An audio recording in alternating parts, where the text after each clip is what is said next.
Marco,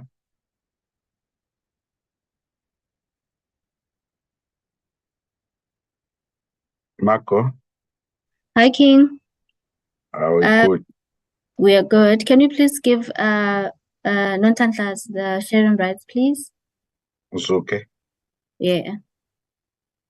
Okay.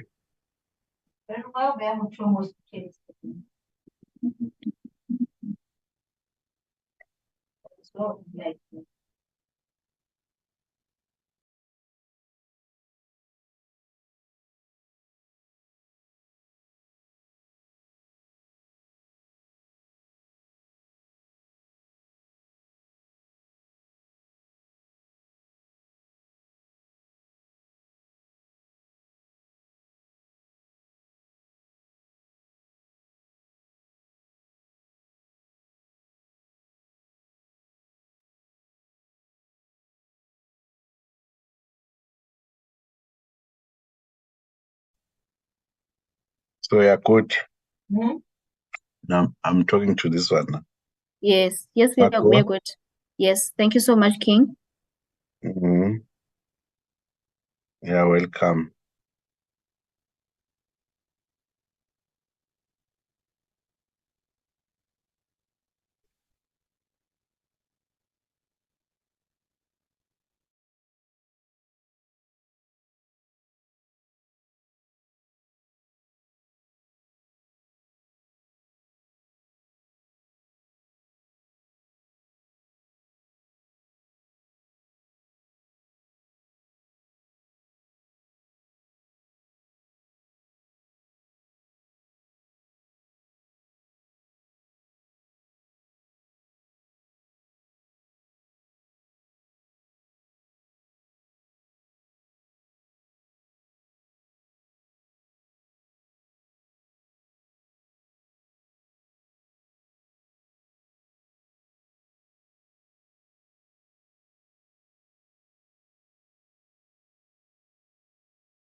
Chairperson.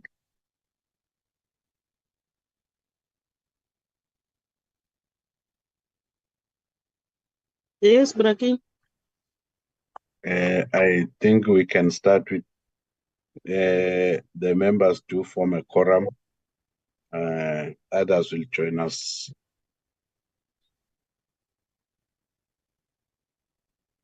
Okay, let me call you. Give me a phone. Okay.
Good afternoon, honorable members, our officials, and the team from the AG.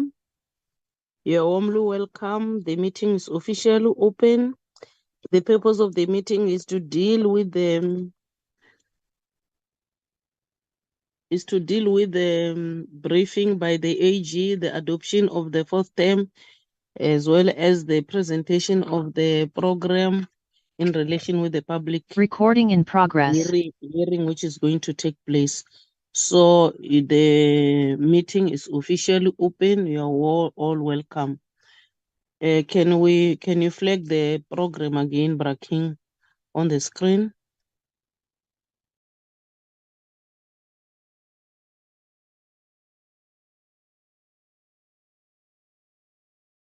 Thank you. We'll now zoom to item 2, which is roll call and apologies. Can we have apologies and attendance?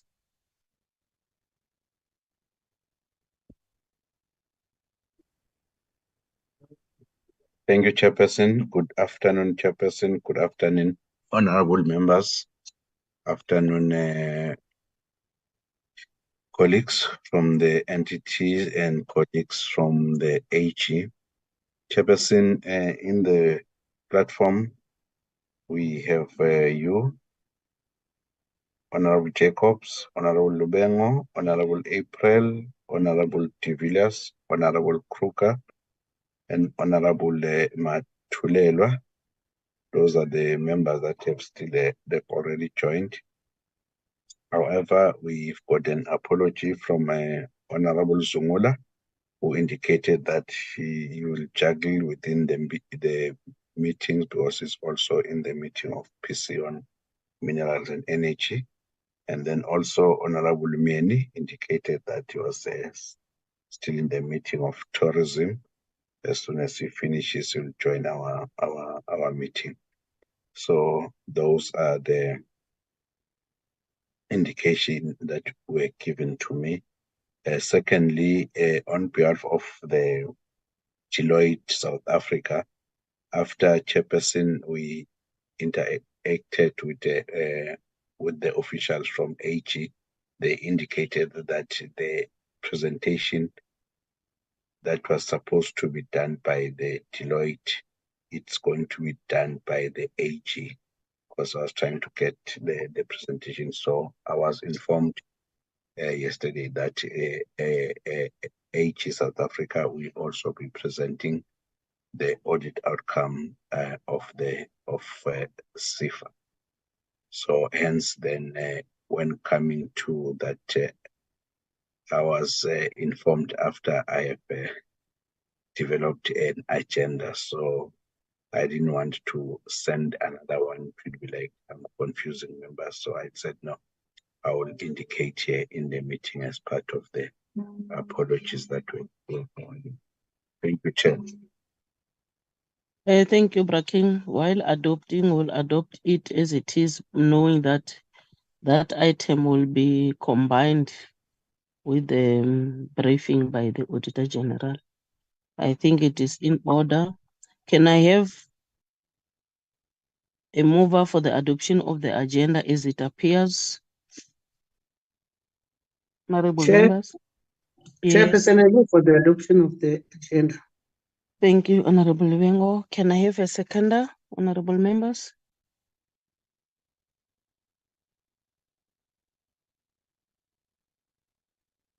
Can I have a seconder for the adoption of the agenda, honorable members? I will second, Honorary de Villiers. Thank you. Thank you, Honorable de Villiers.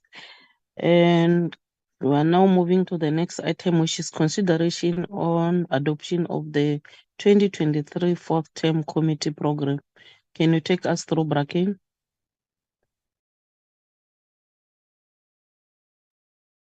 Thank you, Chairperson. And then honorable members,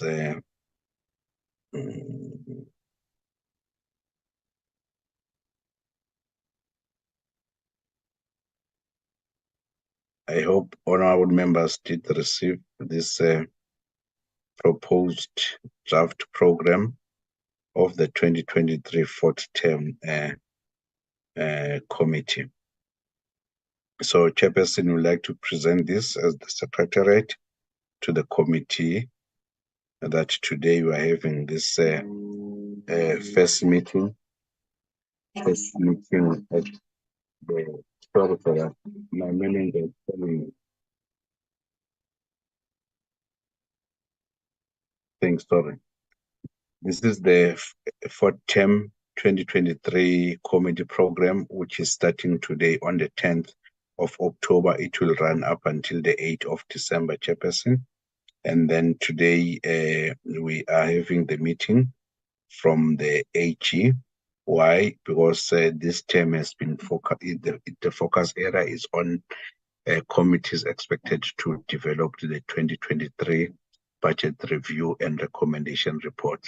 So 2 weeks has been set aside for developing those reports. And when we are developing those reports, we are looking at the annual performance of the department, 2022-23 annual performance of the entities, 2022-2023. Hence, then before we start with the department and entities, it's wise that we get an information from the Auditor-General to find out how, where these the department and the entities are performing. So we'll be getting a briefing from the Auditor-General based on the outcome performance for 22, 23 financial year. And then tomorrow we'll be getting the annual performance of the department and the entities. This briefing will culminate into the production of the BRRR, which is Budget Review and Recommendation Report. Then on which we are planning to adopt it by the 18th of October, next week Wednesday, as we are expected that committees must be done with BRRR by the 20th of October. Then on the 25th, then we'll be having a preparation for legislation public hearings, which we know that the committee has been given a task to do the legislation on the National Small Enterprise Amendment Bill, B16 of 2023. Then, Chairperson, our program also include the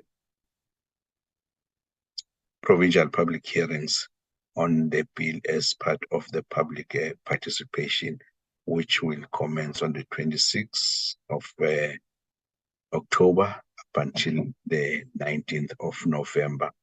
Then we'll be in detail with the public hearings when we are towards the end, when we're dealing with the program of the legislation. I can just jump to say, basically, our program will end up on the 6th of December. On the 1st of November, of December, when we'll be trying, if possible, consider and adopt the outcome of this legislation. So I've jumped all these other ones because they are part of the public hearings, provincial public hearings that will be taking place from the 26th up until the 19th of November, of which, Chairperson, I think we can go into details about it when we are in the last item discussing the program for public hearings. Thank you, Chair. I presented this program for the adoption by the committee. Thank you, Brakim. Honorable members, this is the program before us, the 4th term program. Can I have your views for adoption? Chairperson, Yes, Honorable Levengo. I just wanted to move for the adoption of the 2023 4th term committee program. Thank you, Chair. Thank you. Do we have any second, honorable members? There's a hand from Honorable Jacobs, Chair. Honorable Jacobs. Honorable Jacobs, the stage is yours. Unmute yourself. Yeah, I second. Thank you, honorable members. The program has been adopted. Can we now move to the next item? Chair. Yeah, Honorable De Villiers. Chair, there's a hand from Honorable Jacobs. I don't know whether he was seconding or it's outside, because I've just seen his hand. Honorable Jacobs. Good afternoon, Chair. Greetings, colleagues, and everybody. I move for the seconding of this program. Thank you. Thank you. Honorable De Villiers, were you speaking? Yes, thank you, Chair. With your permission, you know, I think I would have just appreciated it if we could have given some feedback on the program before you moved to adopt it. Nonetheless, I would still like to just raise my concern on the program. We're adopting a program on which there is still uncertainty or not clarity on who must go to what meetings. Are we going all in one group? Are we splitting into two groups? In what group will you be? What meeting? So although I understand that will probably not affect the dates set down, it does affect us as members. And a week ago we asked, please let us know, give us clarity. And we still have not received that clarity. So I just would like to once again ask, can we have some clarity on what is our obligations towards this program. Thank you. Thank you, Honorable de Villiers. The item is still there. We'll get there. And then those clarity will be done when we arrive to that particular point. The agenda also accommodate the deliberation on the program itself. So if you can just check the agenda. So during that time, that clarity will be done. Thank you. We're just here adopting the entire program, but the public hearing program will be discussed as an item. I believe I'm clear.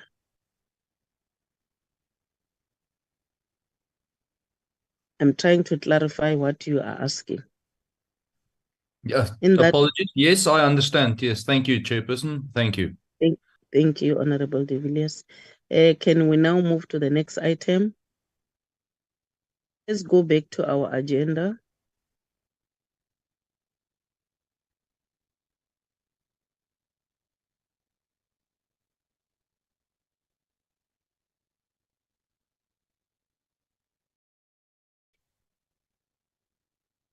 The next item is briefing by Auditor-General of South Africa on the 2022-23 performance of the Department of Small Business Development and Small Enterprise Development Agency, and they will also include sefa, as outlined by Braking, that Deloitte won't be with us, but the AG will brief us on the outcome of sefa. So at this stage, let me invite the one who's leading the team from the AG. The stage is yours. Thank you so much, Honorable Chair. Good afternoon, Honorable Chair, honorable members, the delegates from Auditor-General, the executives. Sorry. Executives. Sorry, Ms. Nonhlanhla. I'm seeing the hand from Mr. Hashal Khan. So I don't know whether Chairperson is it about this or it's something else? No, it's just to let the committee know that Deloitte is present in this meeting. Oh, okay. Chairperson? I heard him, but I'm taking what you said, that the AG will present. There is no stress. Thank you. Thank you. You're welcome. You're welcome. Delegation from Deloitte. Hlahla, you can proceed. Thank you, Honorable Chair. With your permission, Honorable Chair, I would, before we can start the presentation, I would like to introduce the people that are a part of this delegation from the auditors. My name is Nompakamo Matanzima. I am the business unit leader that oversees the small business development portfolio. With me today, I've got Kumari Naika, who's the deputy business unit leader of the portfolio. I've got Nonhlanhla Zuke, the senior manager in charge of the audit of the department, included Seda. She will be the one who's going to be leading us in presenting the small business development portfolio. I do have Mr. Hashal Khan, who's the audit partner at Deloitte, responsible for the audit of sefa. As I think is outlined earlier, the Auditor-General has opted out not to audit the audit of sefa. This audit is done by the Deloitte. However, in terms of the presentation, we have combined all the insights pertaining to this portfolio as one. Nonhlanhla will lead the presentation. While he's leading that presentation, Mr. Khan at the end will supplement on some of the key aspects that he can elevate for the committee when it comes to sefa. With Honorable Chair and the members, thank you once again for affording us this opportunity to share with you the insights that we have generated throughout our audit process. And at the core of these insights, to activate messages around the financial management of these entities, the service delivery aspects, as well as the compliance with the laws and regulations.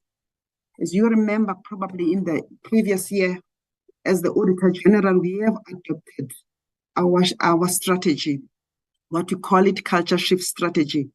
And at the core of this culture shift 2030 strategy is us collaborating with different role players like sales as the oversight structures, management, the executive authority, to ensure that we shift the culture in the public sector. And a culture that we are referring to, a culture that is really characterized by performance, a culture that is characterized by transparency, and a culture that is characterized by accountability and integrity. And at the core is for us to ensure that there is service delivery and there is impact in the lived experiences of the citizens. Now, I know that small business portfolio, development portfolio plays a very critical role in terms of enabling economy to address some of the challenges that the country is facing pertaining to job creation and also the stimulation of economic growth. So it's quite important for this portfolio to support the SMEs to deliver in its mandate. Without further ado, Honorable Chair, I will hand over now to Nonhlanhla to lead the briefing to the committee. With your permission, Honorable Chair. Thank you, Nonhlanhla. If you can present slides so that we can take the committee on the briefing. Thank you, Honorable Chair. Thank you, Nompagamo. Good morning to the Honorable Chairperson, the members of the committee, as well as the DGs and the CEOs present in the meeting.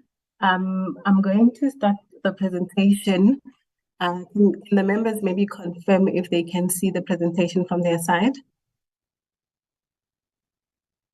Yes, we can see it. And Nonhlanhla, proceed. Thank you, Chairperson. So, Honorable Chair, I'm going to start the presentation with the mission and the vision. Sorry, Nonhlanhla.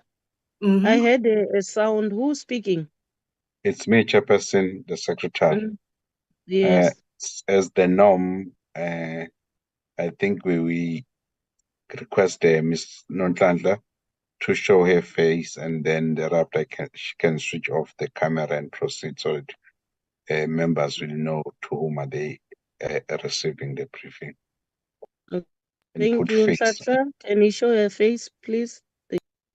Apologies, Chair. I've switched on my camera. Chairperson, I'm going to proceed with the presentation.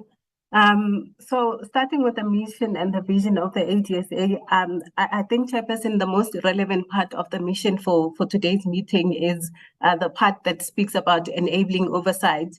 So part of the program for today and what we really want to achieve today is to provide the portfolio committee with the insights and as well as the outcomes for the small business portfolio, so that then you are able to then, so that you are able to enable oversight and carry your responsibilities in terms of what you are mandated to do.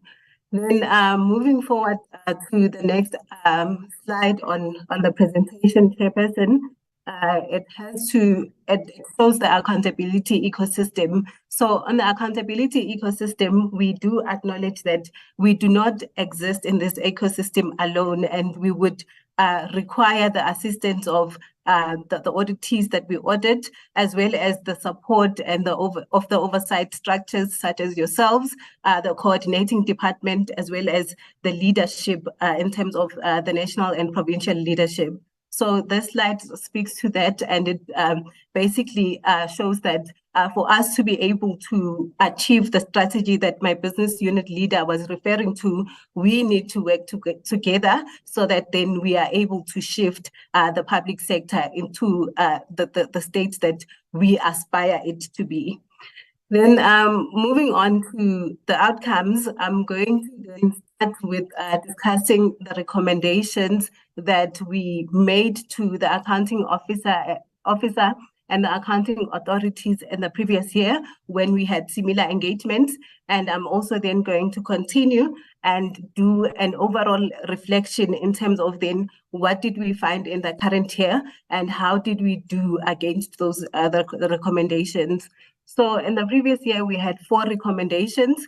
3 of those recommendations related to performance information and 1 related to vacant positions. So on the 3 that related to performance information, we have the first one that relates to a system. So we recommended that the department should implement a system to monitor the performance of the entities where the department's interventions are being implemented. And the second one relates to record keeping, where we recommended specifically at Seda that there must be an improvement in internal controls so that record keeping can be improved to ensure that information is easily accessible and that information that is reported is relevant to the indicators that are being reported. And thirdly, that the information should be valid and accurate. And lastly, that it should be complete, meaning that everything that needs to be reported is actually included in the report, as well as the supporting information. Then the third recommendation relates to the action plan, where we then recommended to the accounting authority of Seda that there should be an action plan to address the prior year findings that we would have identified when we concluded the audit in the prior year. Then number 4 relates to the filling of vacancies. Then when we reflect on how did the portfolio, the department and the 2 entities performed in the current year, when you compare to the recommendations made, then the first one, we are reflecting on the action plan, and we are saying that the action plan for Seda, we can see that there is progress because when you compare the findings that we would have identified in the prior year and what we found this year, so you would see that there is significant progress, and also you would see in terms of the outcomes for the department on performance information that really the overall outcome on performance information actually improved from adverse to qualification on performance information. Then for the department, we are raising that this year we found 1 error on performance information and another error on the financial statements. These 2 errors did not affect the outcome of the department. However, I'm going to discuss these 2 matters when I continue with the overall message. Chairperson, I also just want to highlight that these errors, when we identified them, they were eventually corrected by management. So at the time of signing the audit, the errors would have been corrected. Then the second last point speak to sefa. So you would have noted that in the current year, sefa has actually regressed from a clean audit to an unqualified with findings on compliance. I'm also going to discuss that in detail when I speak to the overall message for the portfolio. Then on the filling of vacancies, the moratorium that was placed on the department was lifted in the year that we audited, and the department had started with the process of filling the vacancies. Then, Chairperson, I'm going to move on to discuss the slide that speaks to the overall outcomes for the portfolio. So in overall, for the current year, there is a regression. So when you go back to the year 2019-20, in the beginning of this administration, you would note, or you would see that we started with 2 entities receiving an outcome of unqualified with no findings, which is what we normally refer to as a clean audit. And there was 1 that received an outcome of unqualified with findings. So now fast forward to 2022-23, then you would see that now the outcomes have actually reversed. We have one clean audit, which is the department, and 2 outcomes on unqualified with findings. So the first one is Seda with findings on performance information, and the second one is sefa with findings on compliance. Before I go to the next slide, Chairperson, I just want to also acknowledge the portfolio for being able to submit financial statements on time. So we had 100% submission of financial statements by 31st of May.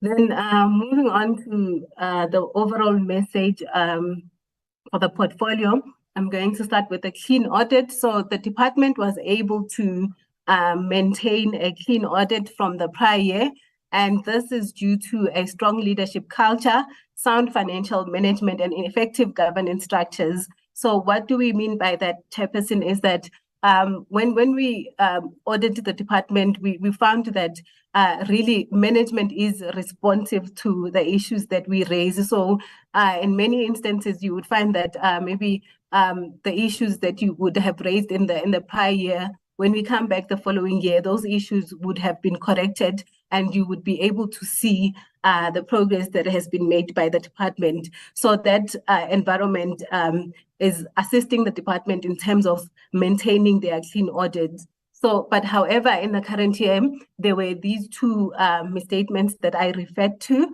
So these misstatements were corrected by management, and the reason why we are highlighting these 2 misstatements is for management to develop mitigating controls so that these findings do not have an impact in terms of the audit outcome. Because when we assessed these 2 misstatements in the current year, there was no impact on the outcome. But however, if maybe say we find ourselves in a situation that there are no mitigating controls and these type of findings occur again in the future, then we might find ourselves where now the situation or the outcomes are actually not favorable to the department. Then the second part is relating to sefa, which is a regression in audit outcomes. So sefa was in the previous year clean, and this year they having findings on compliance. So there are 2 findings on compliance. One relates to the requirements of the prescribed financial reporting framework, and the other one relates to asset management. So with regards to the financial reporting framework, we had identified errors on the impairment, on the loan impairment regarding the Kula credit guarantee, and there was also another finding on provisions. So, Chairperson, just to expand and to explain what do we mean by impairment, because this is an accounting term that we would use, that we would normally use in the accounting and auditing space. So, impairment in this environment, specifically relating to sefa, would be an example where a loan is granted to a small business. However, due to maybe at a later point in time, then when we do an assessment of whether this particular business is able to repay the loan, then you would find that there would be indicators that the person that was granted the loan is no longer able to then repay or honor their obligations in terms of the loan. Then in such instances, then we would impair the amount of the loan to reflect that the person is no longer able to pay, or that there are indicators that that the business is not going to be able to pay for the loan.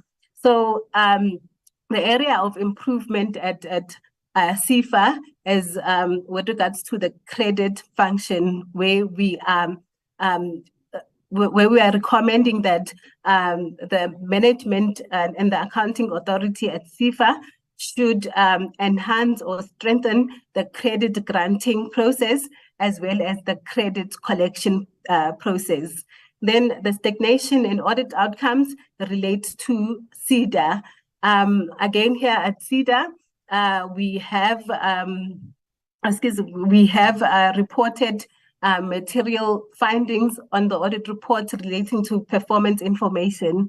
So yeah, so I think in this regard, as I've indicated earlier, Chairperson, that there is an improvement that we are seeing. However, we just want to also highlight and recommend to the management of Seda, as well as the accounting authority, that they need to continue with strengthening the control environment as it relates to performance information, and also implement the system implement a system for performance information. At the time when we conducted the audit, that particular system that is being developed for performance information was not yet implemented, and we do believe that as and when the system is being implemented, then that we should start seeing progress with regards to performance information. Then I'm going to continue and discuss the performance over the MTSF period. So on the MTSF, the department has 6 indicators that where the department is a lead. So out of the 6, in the year that we audited, we confirmed that the department has already achieved 4 of those indicators, and they are only left with 2.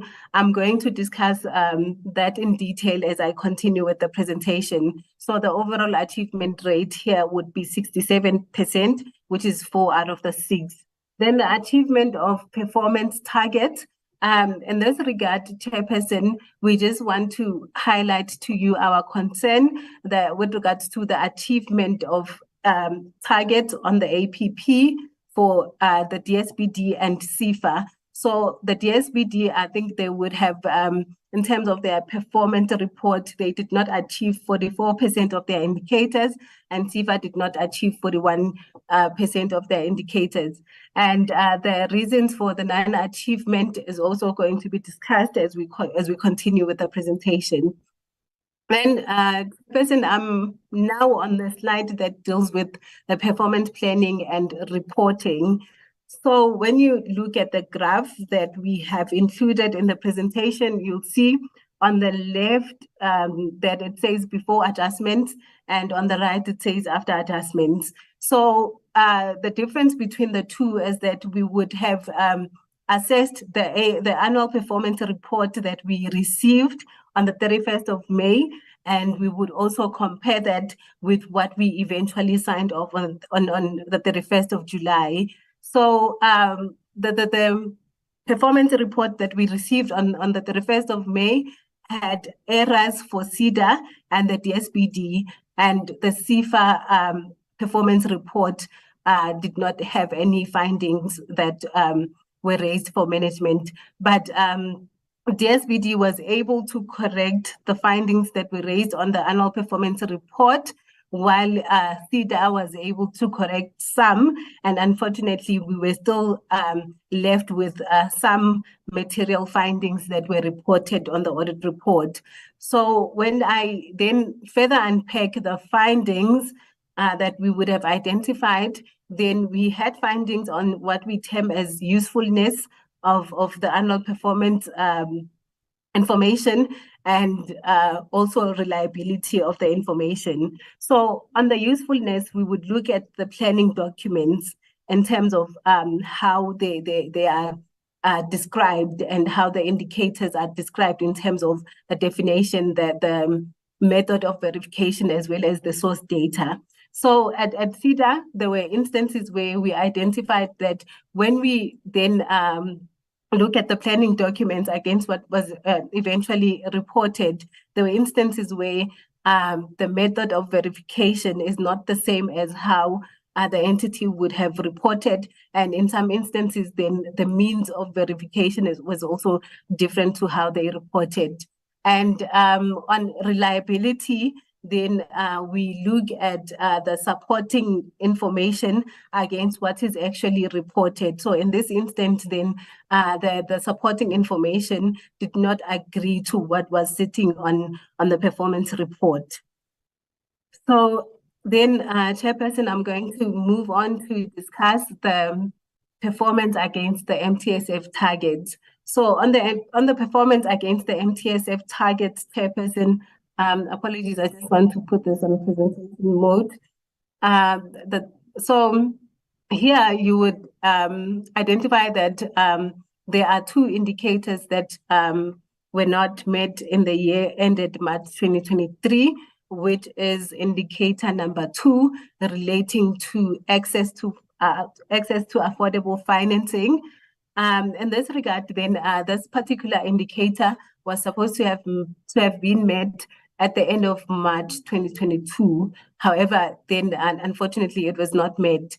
Then we have followed up in the current year, and we confirmed that based on what has been reported as at March 2023, that the funding policy has been approved by Cabinet for public comments, and it was actually gazetted. Then the second indicator that was not met is the number 5 on the table that relates to the localization policy and the procurement of 1,000 designated local products. So in this regard, this particular indicator is targeted to be met at the end of March 2024. And when we conducted our assessment in terms of the work that was done up to the end of March 2023, then we identified that the department was able to achieve 807, and we have assessed that to be on track. So we are going to then also follow up on this one again in the next year. Then Chairperson, on the performance against the annual targets, so we have on the right the graphic that depicts the performance of the portfolio, and on the left then it lists the targets, or the key targets that were not achieved. Chairperson, I just want to maybe also notify you that we made a slight change with regards to the graphics when you compare to the presentation that we provided you as part of the meeting preparation pack. So for the department, it will still be the same as what we provided you initially. They did not achieve 44% of the indicators. Seda has changed.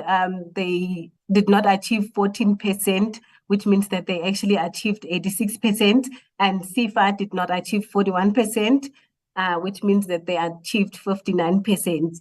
Then the key targets not achieved would relate to when we look at the department is the indicator for the support for women-owned businesses, and the indicator for linking products to global markets, as well as infrastructure, and the support for township and rural enterprises. And when you then look at the Seda, then it relates to the Seda access points, the ecosystem development plan implementation, and the number of SMMEs and cooperatives supported through the TTA program. And at sefa, then you would then note that the indicators or the targets that were not met is the rand value of the approvals that they would have targeted for the year, the number of SMMEs and cooperatives financed, the disbursements for youth, as well as people with disabilities, the level of satisfaction, level of customer satisfaction, as well as indicators relating to impairment and collection rate. And the last part of this presentation deals with the budget and the usage or the amount that was actually spent on the budget for the department. And then the next part, Chairperson, deals with the reasons for the non-achievement of targets on both the MTSF and the annual performance reports. So on the MTSF, Chairperson, I have provided the detail in terms of the actual performance. And I think with regards to the second indicator that relates to the funding policy, I think we would then await the parliamentary processes to finalize, but we are also going to follow up in the next year. Then with regards to the annual performance report for the department and the entities, the reasons that were provided for the non-performance, excuse that, Chairperson, the reason that were provided for the non-achievement is, for example, in infrastructure, there were construction delays due to weather, and with regards to the monitoring reports for the incubation program, there were internal delays such as delays in the procurement processes. And with regards to the rest of the other indicators, Chairperson, you would note that there was a low uptake in terms of the programs that are offered by the department and the entities. And the reason for the low uptake was cited by management as the low quality of the applications that were submitted by the applicants. So in our discussion, Chairperson, with when we met the executive authority, we also recommended that perhaps the portfolio should consider looking at initiatives that also support the small business portfolio in terms of now supporting the businesses in preparation of the application documents and preparation of maybe the submissions in terms of proposals and business plans, so that actually it can assist the portfolio in terms of improving the achievement of their targets.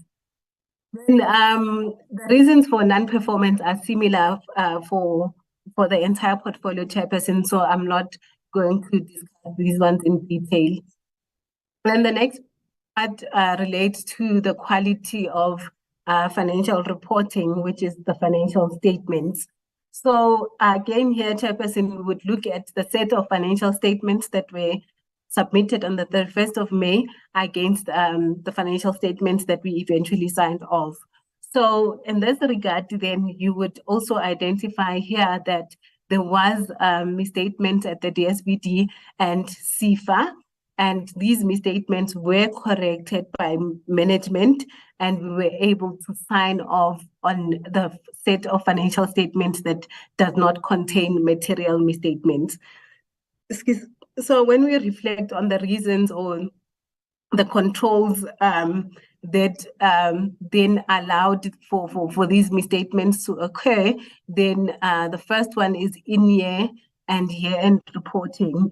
And the second one relates to the review and monitoring of compliance. Chairperson, then I'm going to then move on to the next slide, which deals with the financial health. So the financial health of the portfolio, we have assessed it to be in a fairly good condition, with the exception of sefa, where we want to highlight certain areas for the consideration of the portfolio committee. So the first area is with regards to the impairment rate. So you would see that the impairment rate currently at the end of March, it was sitting at 45.5%. And when you compare to the prior year, it was sitting at 35.4%. So this is an area of concern to us, purely based on the fact that you would want, as an entity, you would want to be able to recover or collect the loans that you would have issued to your clients. So in this indicator is one of the indicators that maybe the management and the portfolio committees should be worried about.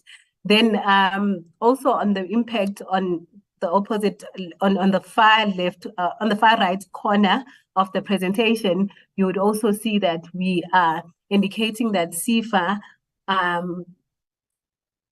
disclosed a loss in the current year, which is also similar to the prior year. So for the consecutive 2 years, then they are reporting an operating loss. But in overall, in terms of the entity's ability to continue as a going concern, which means that the entity is able to continue for the next 12 months, and that they are able to pay for their debt as they fall due, we have assessed that to be still applicable and correct for the entity. Then moving on to compliance, we did not have any compliance findings for the department and Seda. We only reported compliance findings for sefa. So the compliance findings for sefa relate to the quality of the financial statements. So you would remember, Chairperson, when I started the presentation that I did indicate that there were material corrections on the provisions and the impairment for sefa. So when we then assessed those material corrections, then we then concluded that they were material enough for us to be able to include a non-compliant paragraph for sefa. And then on asset management, the non-compliance relates to intercompany loans that were not approved by a special resolution. So in terms of the Companies Act, when a company issues a loan within a group structure or to entities that are within the same structure, then they are required to obtain a special resolution. In this case, that was not obtained. Then this part relates to the changes that were made in relation to the disclosure of irregular, fruitless, and wasteful expenditure on the financial statements. So, Chairperson, you would remember that there was an instruction note number 4 that was issued in the current year. Then that resulted in changes in terms of how information is presented on the financial statements, Chairperson. So, for the year that ended 31 March 2023, the entities and the department only showed irregular expenditure and fruitless and wasteful expenditure incurred in the current year and the comparative year. And the opening balances were not included on the face of the financial statements. That was included as part of the annual reports for both the department and the entities. So we have done work on both the financial statements and the annual report, and there were no material misstatements to report in this regard.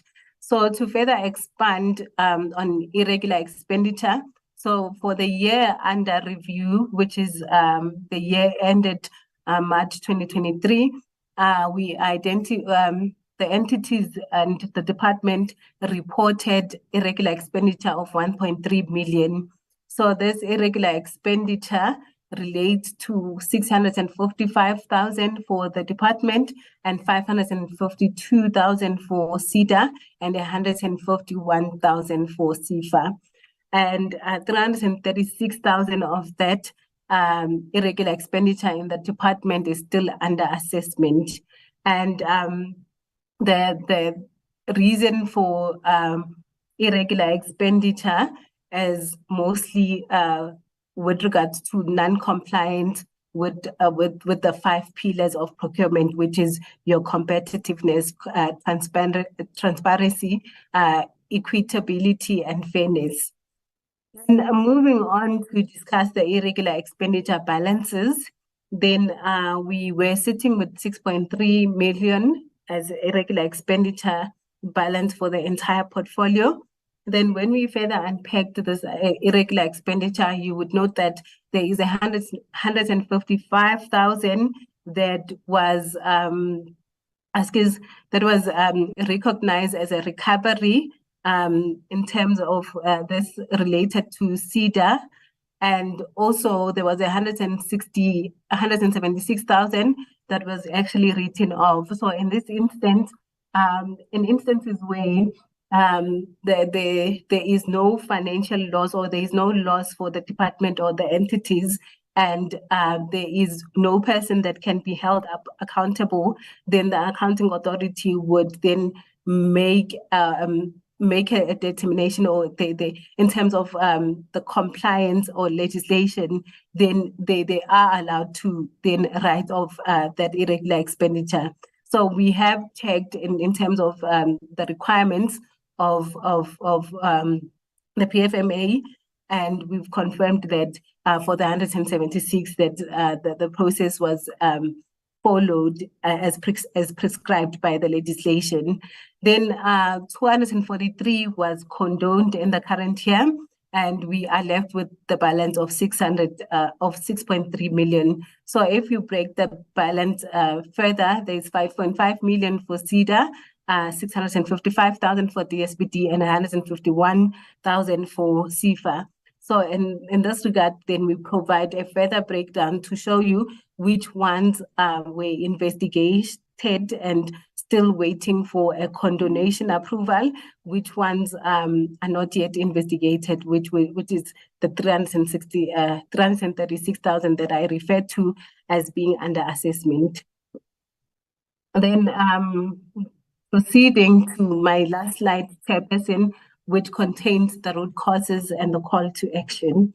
So the first root cause that we have identified is significant vacancies in the portfolio. So what we are recommending to the portfolio committee as well as the executives in the portfolio is that the portfolio should implement the recruitment plan to fill key vacancies. And we do acknowledge that there is a pending merger that is supposed to happen between sefa and Seda, I think within the next year.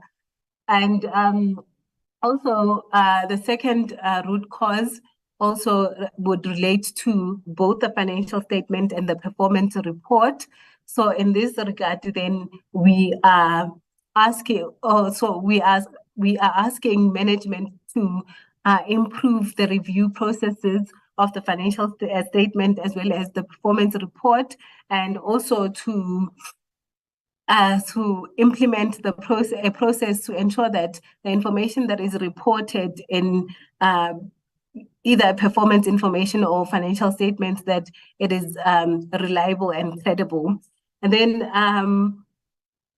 we have a root cause that speaks to the action plan to address prior year findings.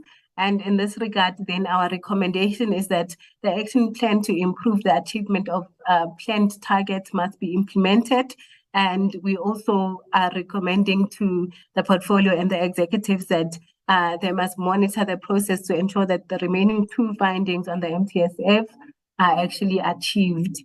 Then with regards to sefa, we have a recommendation to strengthen the credit granting process and the credit collection process. And then lastly, this relates to the monitoring report for the incubation program, where we are recommending that executives as well as the committee must ensure that these monitoring reports are finalized, because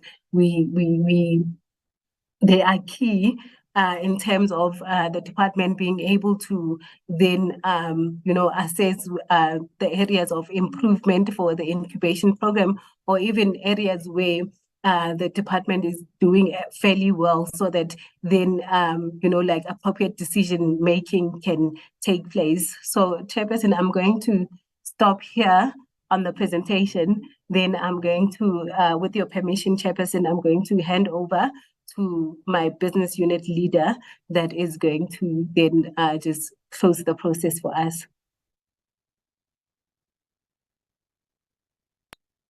Thank you, Nosasa. Thanks for the comprehensive briefing. Upagama. Honorable Chair. Thank you. Thank you so much, Notantla, for the briefing. And Mr. Kana from Deloitte, if you could please, with your permission, Chair, if you want to provide more insights on sefa, so that the committee is appraised with other areas that probably could not attach or elevate. Kindly please do so with your permission, Chair. Thank you. Thank you, Mr. Kana. The stage is yours. He's just going to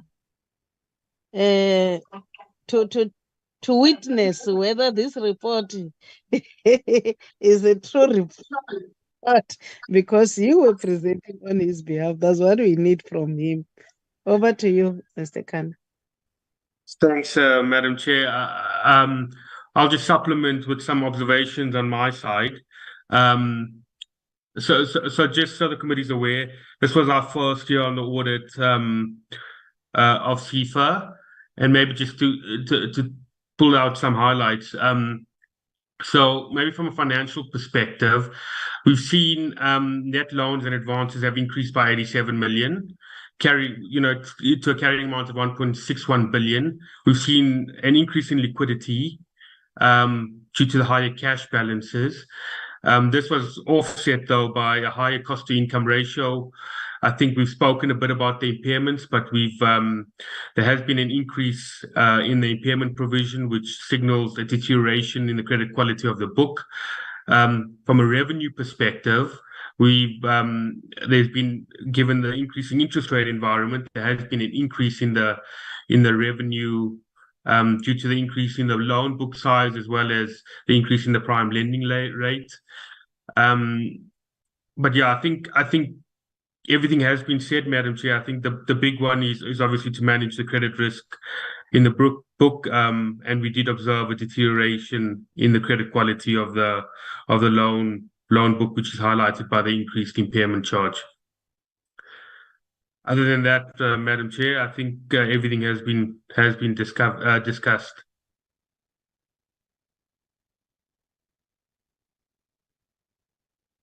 Thank you, Mr. Khanna. Honorable members, I will now invite you to deliberate. This was a briefing report by the Auditor-General. This has been their observation, findings, and recommendations. So I would like members to make some comment. They are not accounting to us, they are working there on our behalf.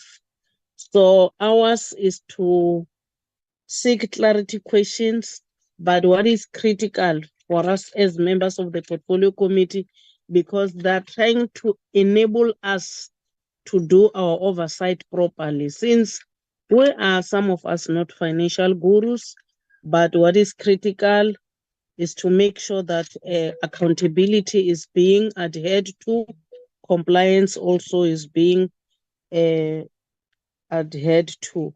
So I would request members to reflect on the observation as well as recommendations by Deloitte as well as the Auditor-General. Thank you. Braking, assist me to observe hands from honorable members who would like to make some observation. Thank you. Thank you, Chair. And the first one was it's Honorable de Villiers.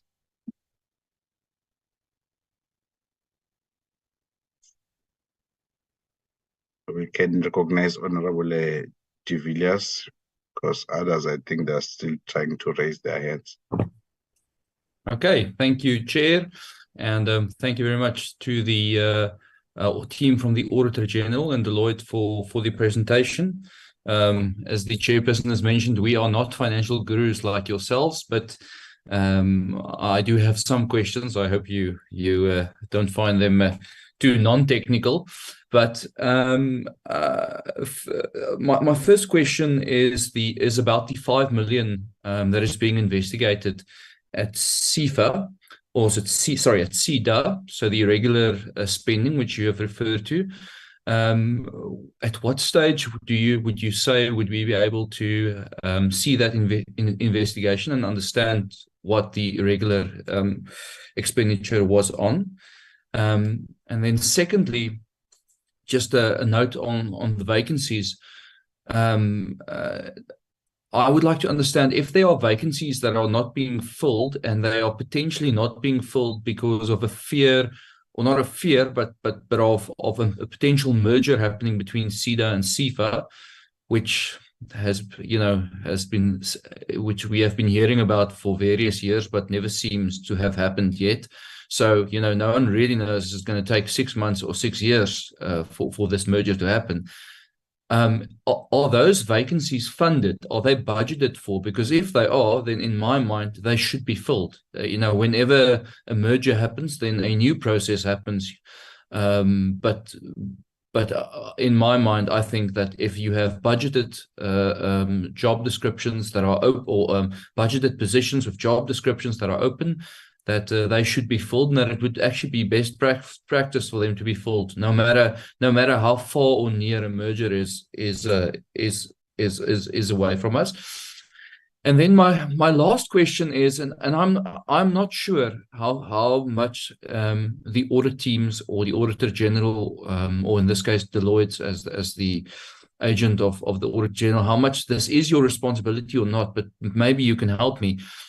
You know, when sefa and Seda has these programs where they help small businesses, whether it be grants or whether it be loans, we are always concerned about potential corruption, and specifically potential corruption in the form of grants or loans being given to family members or even members of the department themselves, or of sefa, of the agencies of sefa or Seda, which to this day we have to acknowledge there is no evidence of any such corruption, but I guess that doesn't mean that there isn't any corruption.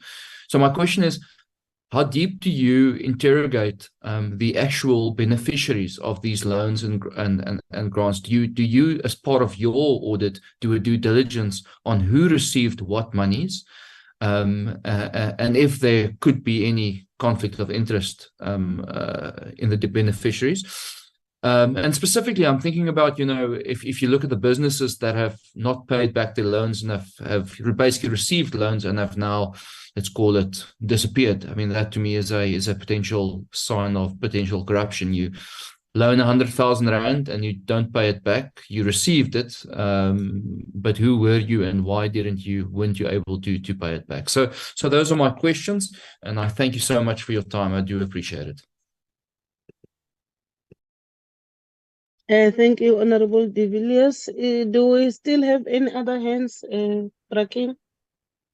Yes, Chairperson, there's a hand from Honorable Matulelwa. Honorable Matulela, over to you.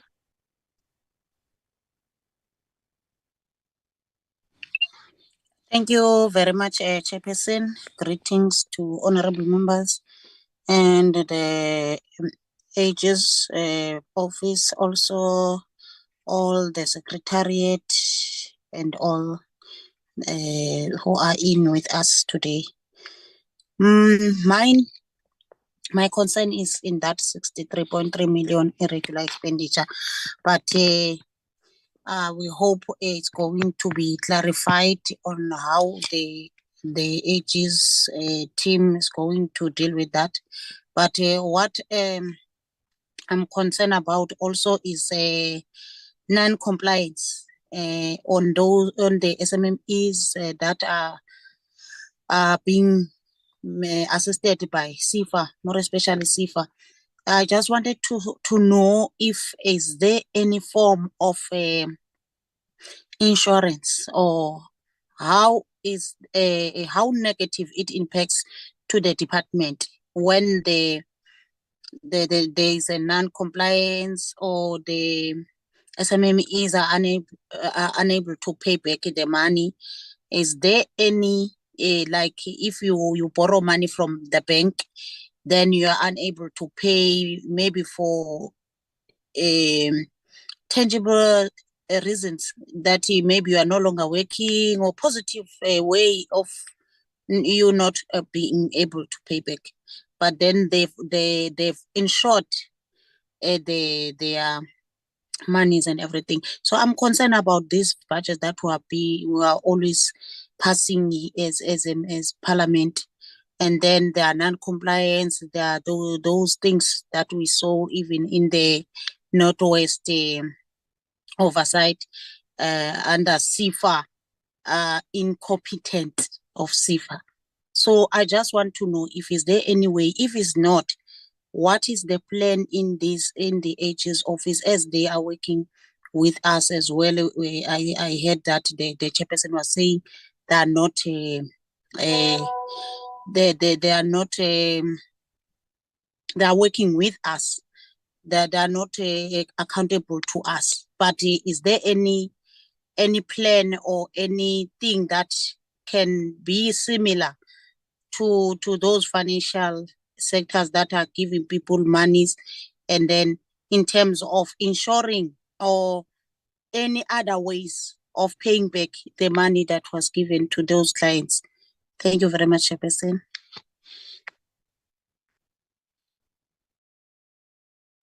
Thank you, Honorable Matulelwa. Do we still have any other members, Braki? Yes, Chairperson, we have Honorable Jacobs. Honorable Jacobs, the stage is yours. Thank you again, Chairperson. And we also want to join forces by thanking the AG for this briefing and also their findings. I think as this portfolio committee, all of their recommendations is sound, and it will help us go a long way to deal with a proper oversight. I also just want to ask a few questions and make some comments, Chair. So the first thing is, have they completed the management report of the last year's AG's report? There were some issues, I think there was 5 issues, I can't recall exactly. There were some disciplinarian issues and also irregular expenditure. Can I just get a comment from AG around last year's management report, and also comment that if it's better or worse? I from just what I'm picking up, things are getting better. I think the issues around the credit environment is the big challenge. But I wanted to just get that feedback. I mean, there was also a comment around the intercompany approval resolution. I'd like to get more information about that. What company specifically, who was guilty of this, and what the remedial actions is going to be taken around that. The loan book is increased. I think the 239 million rand was for this year. I also just want a qualitative comment around that. It links to the beneficiaries. It links to the application process. It links to the debt collection and revenue collection. But it also speaks to, is small business department a viable development finance institute? Can it compare to other public departments who's also doing development finance, and also the private sector? I'd like to get a comment around that, because I think we've noted last year even the concerns around IT. There's no proper records, there's no and that's the problem. The people that we want to support here is your informal traders, your previously disadvantaged communities in our townships and the rural. So we want an easy bureaucratic process, but at the same time, we want to ensure transparency, openness, and the principle of accountability. And the money must go to the relevant people that are real business people. And so then we can improve the impairment rate. Jay, I also want to make a comment around the vacancies. The vacancies is a perennial problem. And I think for us as the Oversight Committee, it's not okay for them to say because of the mergers, the vacancy, that's why it explains the capacity challenge. Look, I think we always say that leadership and management needs to put in the contingency plan. So the AG speaks about the recruitment strategy. But why is it that we can't have that plan in place even for temp and temporary capacity? I think that is a very unacceptable reason, that because we merge, therefore we cannot. And even with the Treasury regulations now, there are core positions that is required. And how, I want to comment, how can we ensure that management use the resources that they have more effectively? And that's the purpose of management and leadership, is effectively to plan, to lead, to organize, to achieve the desired results. Remember, we passed both the performance plan and the budget on this. So I think the AG also spoke about improving their capacity to implement the financial statements, and I also want another comment on that. Is it improving?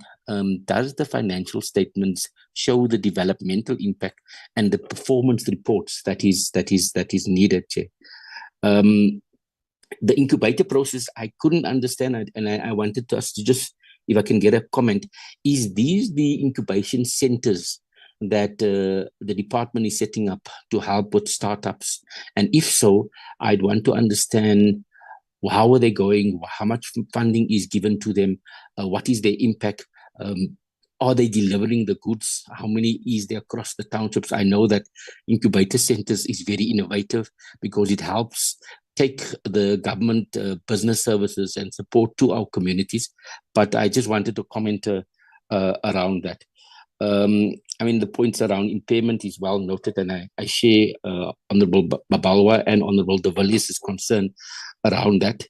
The credit risk. So is the impairment going worse? And I know the interest is high even now, and I think it's a big problem in our country, but also globally, there's a global recession. This act of poppy, is it being used as an excuse for us to lack transparency? Because you see, when we ask who is the beneficiaries, where is the beneficiaries, are these beneficiaries legitimate? Can we do proper oversight? Why is the impairment if we did a proper admissions criteria, quality checks around us? And so I think those are some of my questions. And I think is there something to learn with the public-private partnership around this, and what checks and balances can we put in place? Chair, I think let me pause there, but overall, we are happy with the briefing. I think it helps us quite a bit. It gives us some insight to the key things that we need to be aware of, and we want to thank the AG and also support the recommendations. Thank you, Chair. Braking, do you still have any other hands? Yes, Honorable April. Honorable April, over to you. Thank you very much, Chairperson. I would like to take the opportunity to thank the Office of the Auditor-General for the presentation. Mike, if I am understanding it correct, from 2021 to 2022, you said that sefa regressed from a clean to an unqualified audit with findings on compliance. Do you think the lack of legislative framework in place currently for SMMEs, which the new proposed bills seek to improve, can be a solution to provide better compliance, better reporting standards, and better information collecting? My second question is, do you think in the current operational space of SMMEs, there is a clear evidence of excessive federal regulatory enforcement activities such as repeated audits, exorbitant fines, penalties, threats towards SMMEs as compared to established big businesses and multinational companies? And do you think the environment for SMMEs are cordial for them to more than just become survivalist, but participate towards the job creating strategy and bring our economy out of the slums? That is my questions. Thank you very much. Thank you, Honorable April. Do you still have any other hands? No, Chair. Secretary, you are not fair. You were allowing others to speak. No. It's because I'm using. Let me go back to my gadget. It is dribbling me. I might disappear. Yo. No, we can hear you, Chair. I was saying you are not fair. Others you were saying they must show their face as the norm. So I'm also showing my face so that you see that is me who is speaking, and then I'll close the mic. But Honorable April could not. Thank you, honorable members, for your questions. But before they come in, I want to bring the committee back to the vision and the mission of the Auditor-General, that they're trying to enable us to be able to do oversight and also to get insight. As I've indicated, Honorable De Villiers, that we are not legal gurus.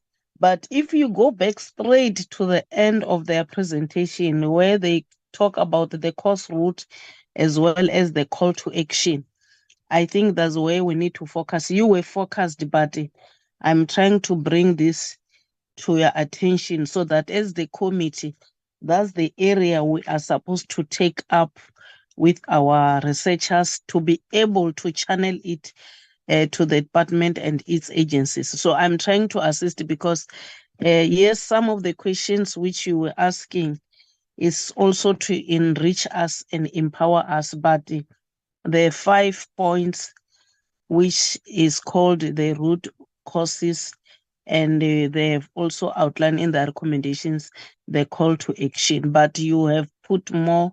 So it's up to Nopakama and the team to respond to certain watch. As I've indicated that this unit is for us to get more insight about the performance of the department and its agencies. So I would invite you, Nopakama, an account, but in Yasasiza. I wanted to clarify that. Thank you. Thank you so much, Honorable Chair. Thank you as well to the honorable members for the comments as well as the questions. I will start to answer some of the questions, but Mr. Kana as well as Nonhlanhla will also supplement some of the responses that we have. If I could start from the Honorable De Villiers in terms of I think it was relating to the 5 million Seda, the investigation. Yes, there is currently irregular expenditure that has been incurred by Seda of 5 million in the previous years, and it is part of the 6.3 million that we talked about.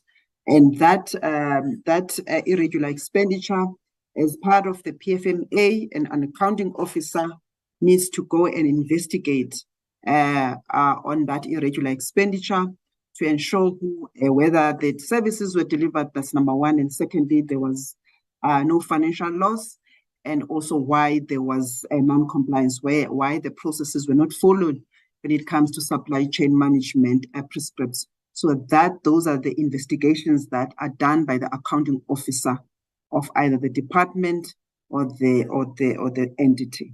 So that work is still undergoing. In terms of the vacancies, there is, yes, a pending measure.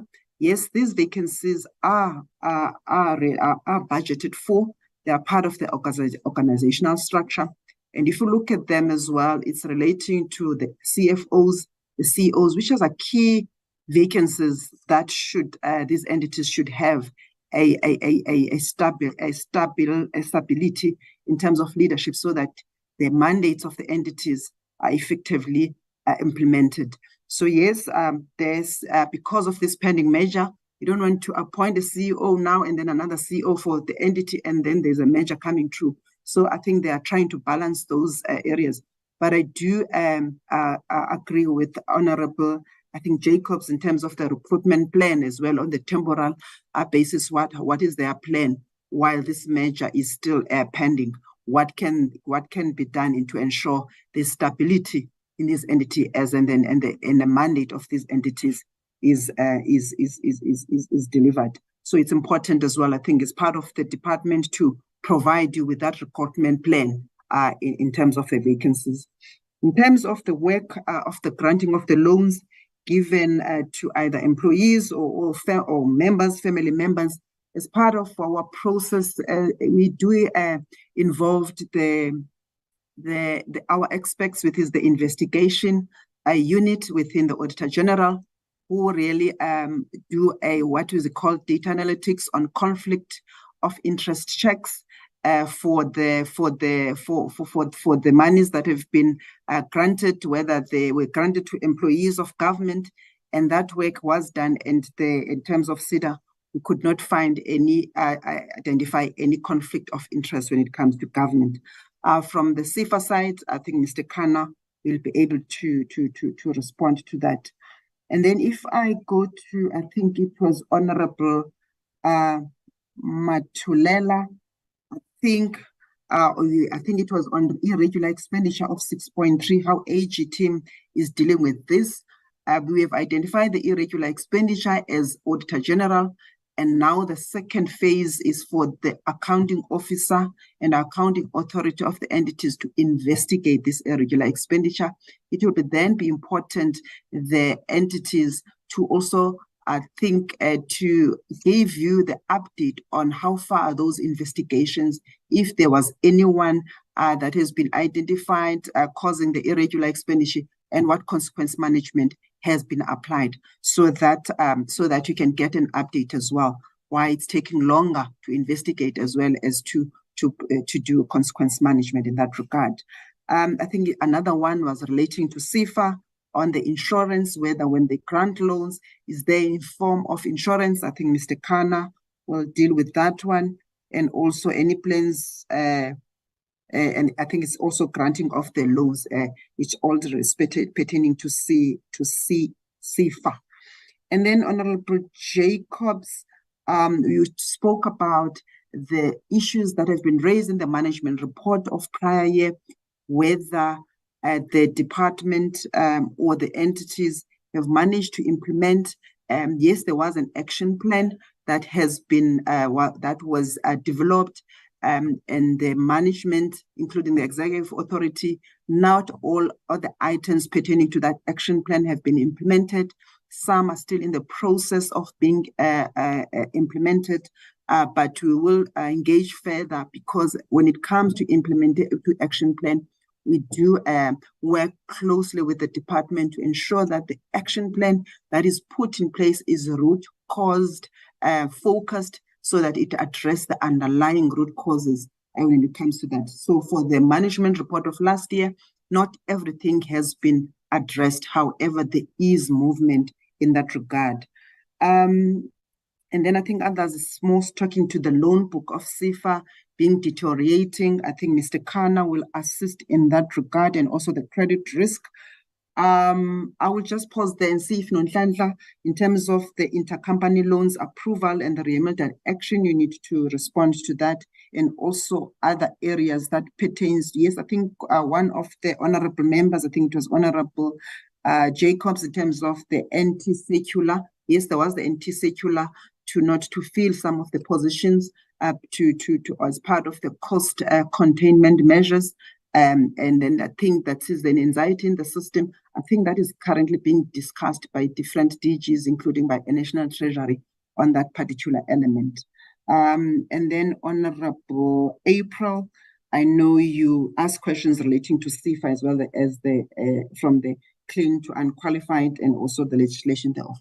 I'll just pause there and allow my team to supplement accordingly. Nonhlanhla, I'll start with you, and then Mr. Kana will provide responses pertaining to sefa. Thank you, Honorable Chair, with your permission, of course. Thank you, Business Unit Leader. So with regards to the question from Honorable Jacobs with regards to intercompany loans and remedial action, that specifically relates to sefa. So Mr. Kana is going to assist us with that. And with the other information or the other questions, BUL, you have represented us well there. There is just one that maybe perhaps I just need to come in with regards to, it's a question, I think it was Honorable Jacobs that asked a question on the incubation program. And he was asking whether we can provide reports in terms of who has been funded and how much has actually been, disbursed for these incubators. So, Chairperson, I think with regards to the detail of the incubation or the incubators, I do not have that upfront, but we can provide that information at a later stage. But also, I think management is also in this meeting, so they can also assist with the detail in terms of who and how much. But from our side, in terms of our audit process, we have performed the work on these incubators, and we also performed site visits where we went to verify the work that they do, and there were no findings in that regard. Thank you.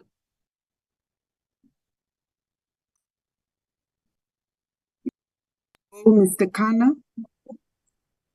Thanks, Sarah.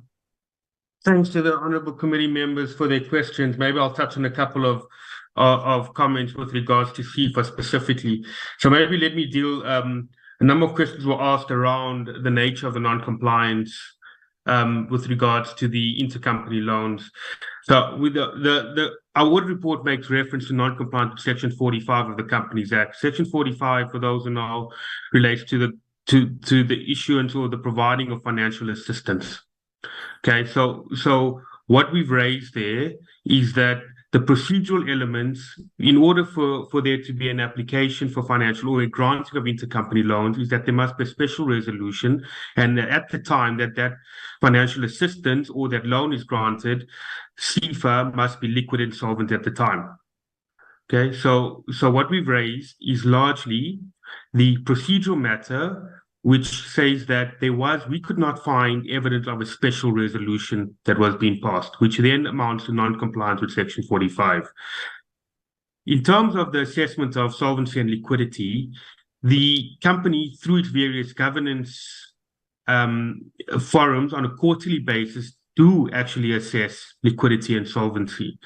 So the loans that we relate to Honourable Jacob's clarity needed, these are related to intercompany loans provided to KBP, which is the property business, right? And there was some subordination provided to some of the other related entities. Just to put some context around the findings, the non-compliance was procedural in nature. We don't believe at a given point in time there was any significant strain on liquidity and solvency of the company, and that was considered and assessed on a quarterly basis by the various governance structures at sefa. So that's the first point, and I hope that clarifies the matter. With regards to the question on whether there is insurance on the loan book, there is no insurance on the loan book. It's not a hedged book. One can consider insurance on a loan, on a portfolio loan, as we call it. So you take all your loans and then you say, okay, of that, what's a credit risk? And let's hedge away some of that credit risk. In terms of implementing such a strategy, consideration needs to be given to the cost. Consideration needs to be given to the nature of the hedging and also measuring duration and some of the complexities around implementing a hedging strategy, let alone the accounting implications. So it is a viable solution, but it's complex and it needs to be clearly thought through. But to answer the question in simple terms, there is no insurance on the loan portfolio issued by sefa. There is, however, an insurance entity through the form of Kula Credit Guarantee that issues credit guarantee insurance to various clients, but this is purely insurance. It does not insure the loan book. Okay. Just some of the other questions. Vacancies, maybe I can give my perspective. So I obviously sign entities in the private sector together with sefa, and and the capacity that we've observed, capacity constraints rather, we've observed it at sefa were largely in the credit modeling space. Committee, you need to understand that is a complicated modeling. It needs specific skill set which are not also readily available in the private sector. So if you go to all the big banks or you go to all the credit granting houses, that is a skill set that's in high demand and it's difficult generally to get in the market. So that's where we've seen some capacity constraints and some key person risk, given just the capacity constraints there. So just just some of my perspectives around that skill set where we've experienced some capacity constraints. In terms of measurement against performance standards, as you know, we do an AOPO audit, which is largely an assessment of reporting against the performance targets as defined. And what I think is pleasing to note was there were no findings both from a sefa perspective on the PFMA audit, nor were there any material findings on the AOPA audit. So what that effectively the committee, this committee, and any other user of those financial statements can take reliance on the fact that the numbers reported and is accurate and is fairly represented. Whether they meet the targets or not is a different matter, but the saving grace is that those numbers reported are accurate and fairly presented. Which then I think yields to better decision making, and decisions can be made on the back of that. I may have not answered any questions, so please remind me if there's anything that I have not answered, or if any of the committee members need further clarity. Thank you, Mr. Kana. Honorable Chair and honorable members, I'm not sure whether all your questions have been covered. If so, I will give it back to Honorable Chair. Thank you. Thank you, Nopakama. Honorable members, I don't know whether you still have got some follow-up questions, but if none, let me thank the team from the AG for the briefing as well as clarity questions. We'll from time to time stick to you. What I know is that we need to have a program of action where we're going to monitor the department on those issues of compliance, so that we correct what you feel is not in line with a treasurer's regulation. Thank you so much. In that order, I will allow you to choose so that we proceed with our program. Thank you so much. Thank you so much, Honorable, and bye-bye. Bye. Rakim, take us there. Thank you, Chair. Thank you, Chairperson. Thank you, Karen. Thank you, Nosasa. Well.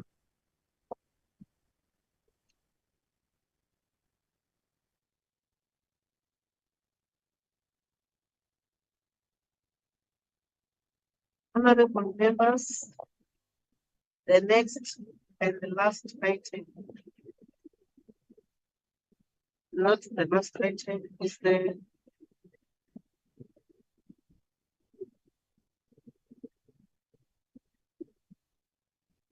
Rakim.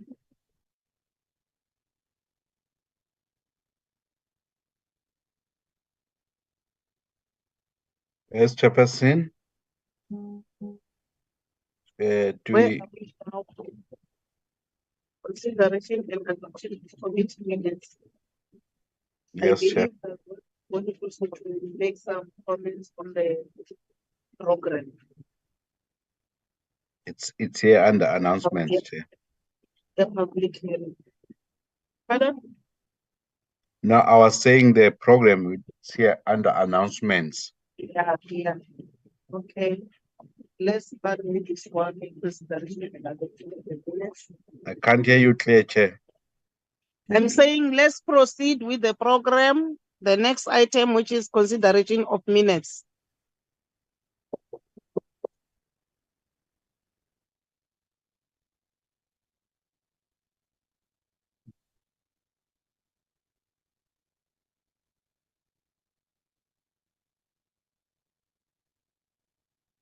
Chair, these are the minutes of the 13th of September.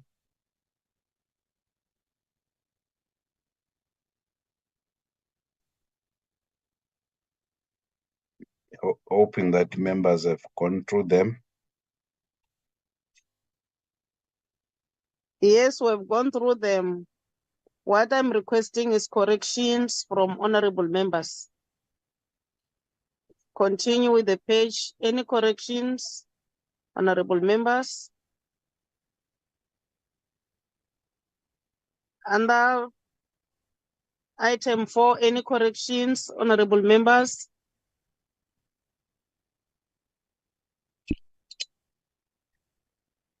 Any corrections under item 5?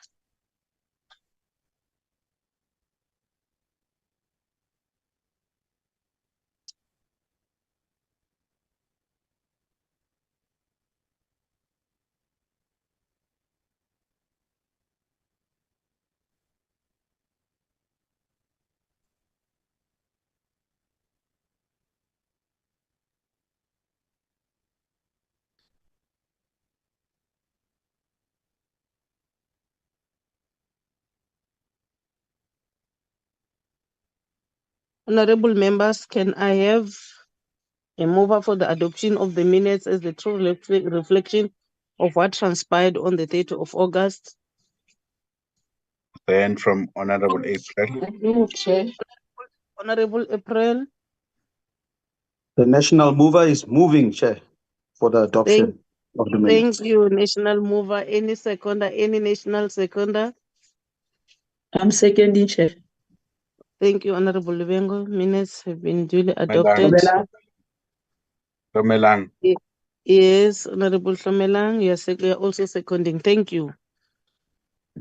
Can we move to the next item, Braking?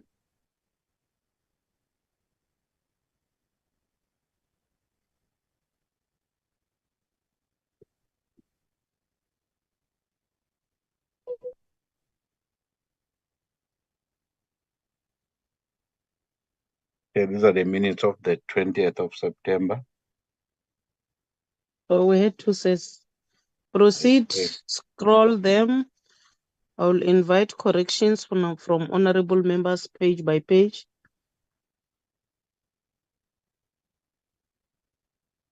Page 1, no corrections. Page 2,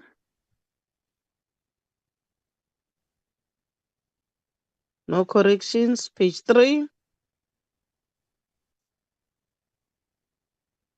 no corrections. Page 4,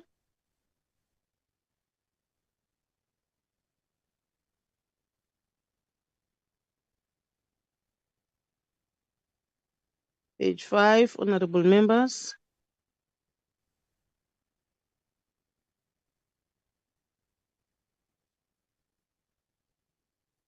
Page 6, page 7. If there are no corrections, honorable members, can I invite a mover and the seconder for the adoption of the minutes? It should be Honorable Jacobs because he's the one who was chairing this meeting. Okay. Honorable Jacobs, can you invite a mover and a seconder? Thank you, Chair. I will. Colleagues that was in the meeting, can I invite you to comment if this is a true reflection of that meeting? Chair. Please proceed, Honorable Bridget. No, I do move for the adoption of this minutes as a true reflection of what transpired on that day. Thank you, Honorable Tumelang. Is there any seconder? The national seconder is seconding. Thank you, Honorable April. Minutes are duly adopted. I'm handing over back to you, Chair. Thank you, Honorable Jacobs. Next item, Braking.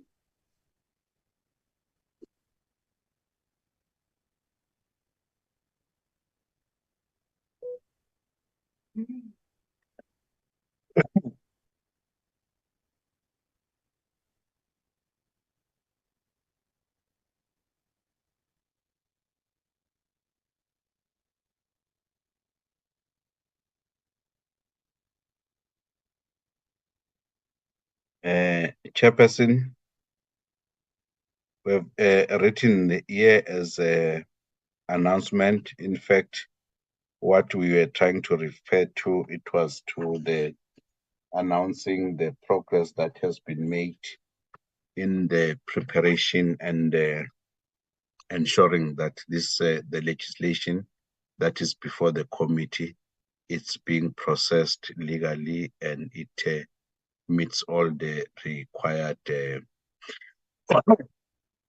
means of ensuring that it is passed.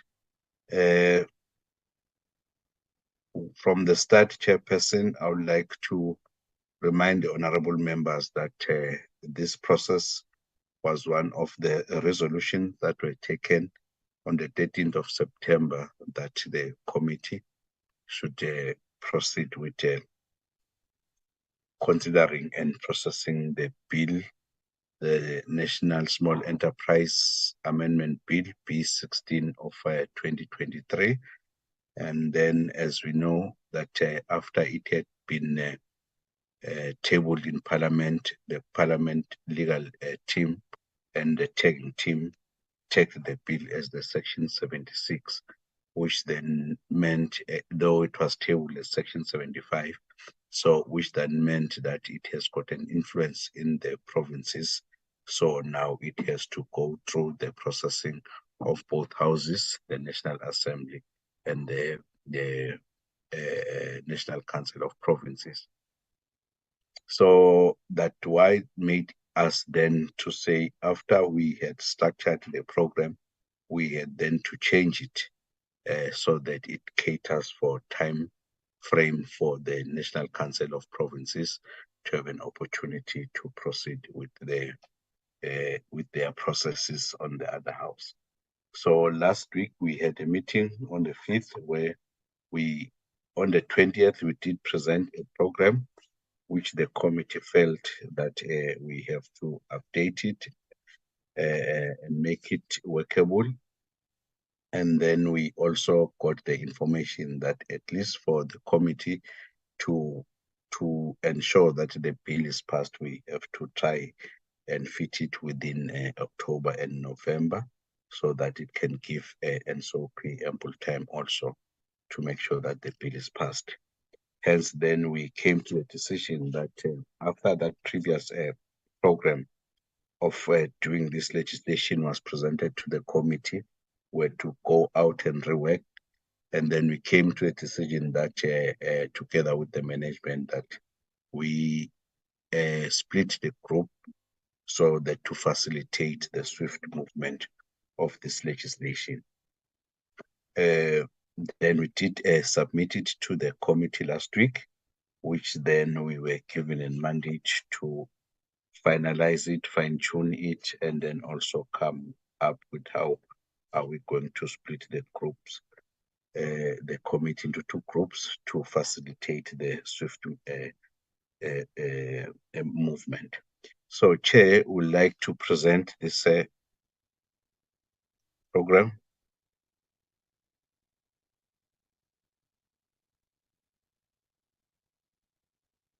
Which was also part of the package of a meeting document that was circulated to members, which I think they did have time of going through this program. Then, according to now, Chairperson, the program for provincial public participation, we are still commencing on the 26th of October up until the 19th of November. So we've put it back in rather than going to the coming year, having not finalized the public participation. So I've made it for the 26th of October till the 19th of November.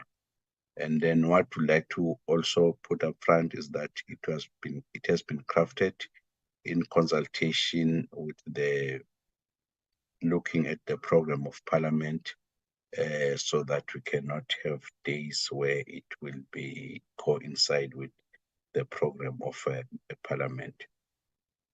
Though it has been given that this quarter, the committees should do more on their legislation, this is why we hope that when we do the political application, it will be approved, having to work during the weekend over weekends. So, Chairperson, the first group that it's the group 1. It's going to do Limpopo and Mpumalanga, which is between the 26th of October up until the 31st of October.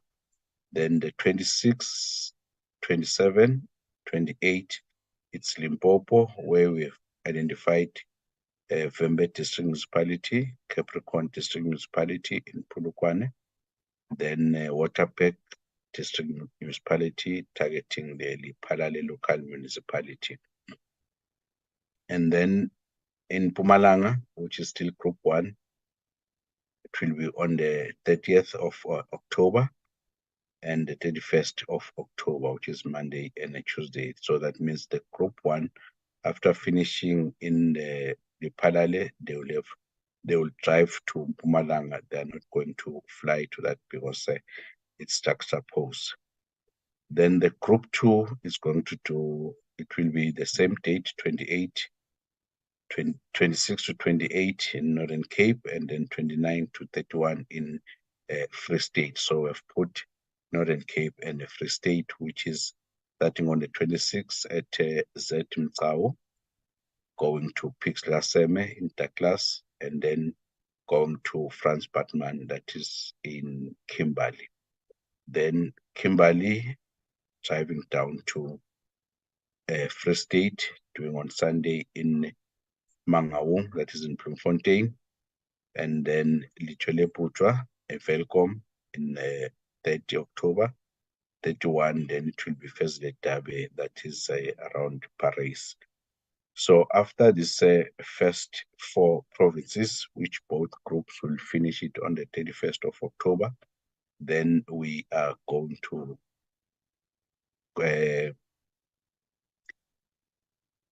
combine in Johannesburg to fly back to Cape Town on the early evening of Tuesday, because on the 1st of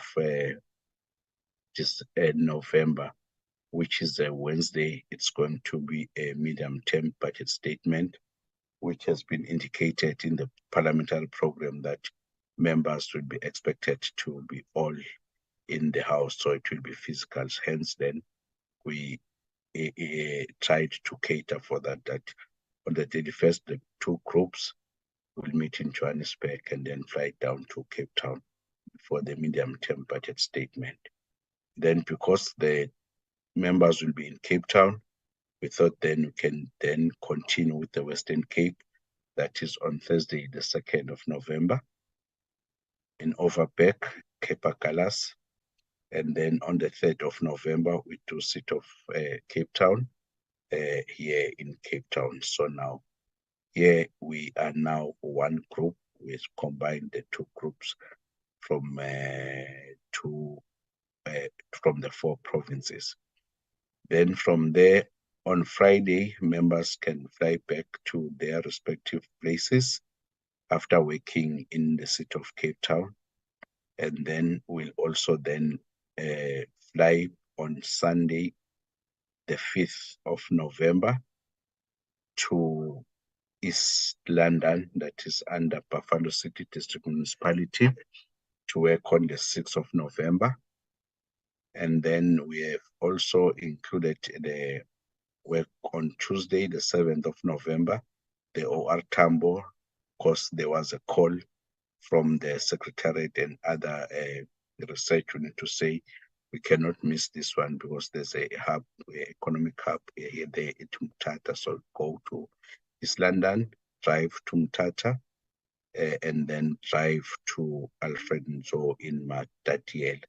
So it will be a long drive, as we have requested members that they should bear with this period. So after Eastern Cape, then the nearby province, it is KwaZulu-Natal, whereby we have seen that from finishing work at Matatiele, we are still just going to change that sequence here when we are in KwaZulu-Natal.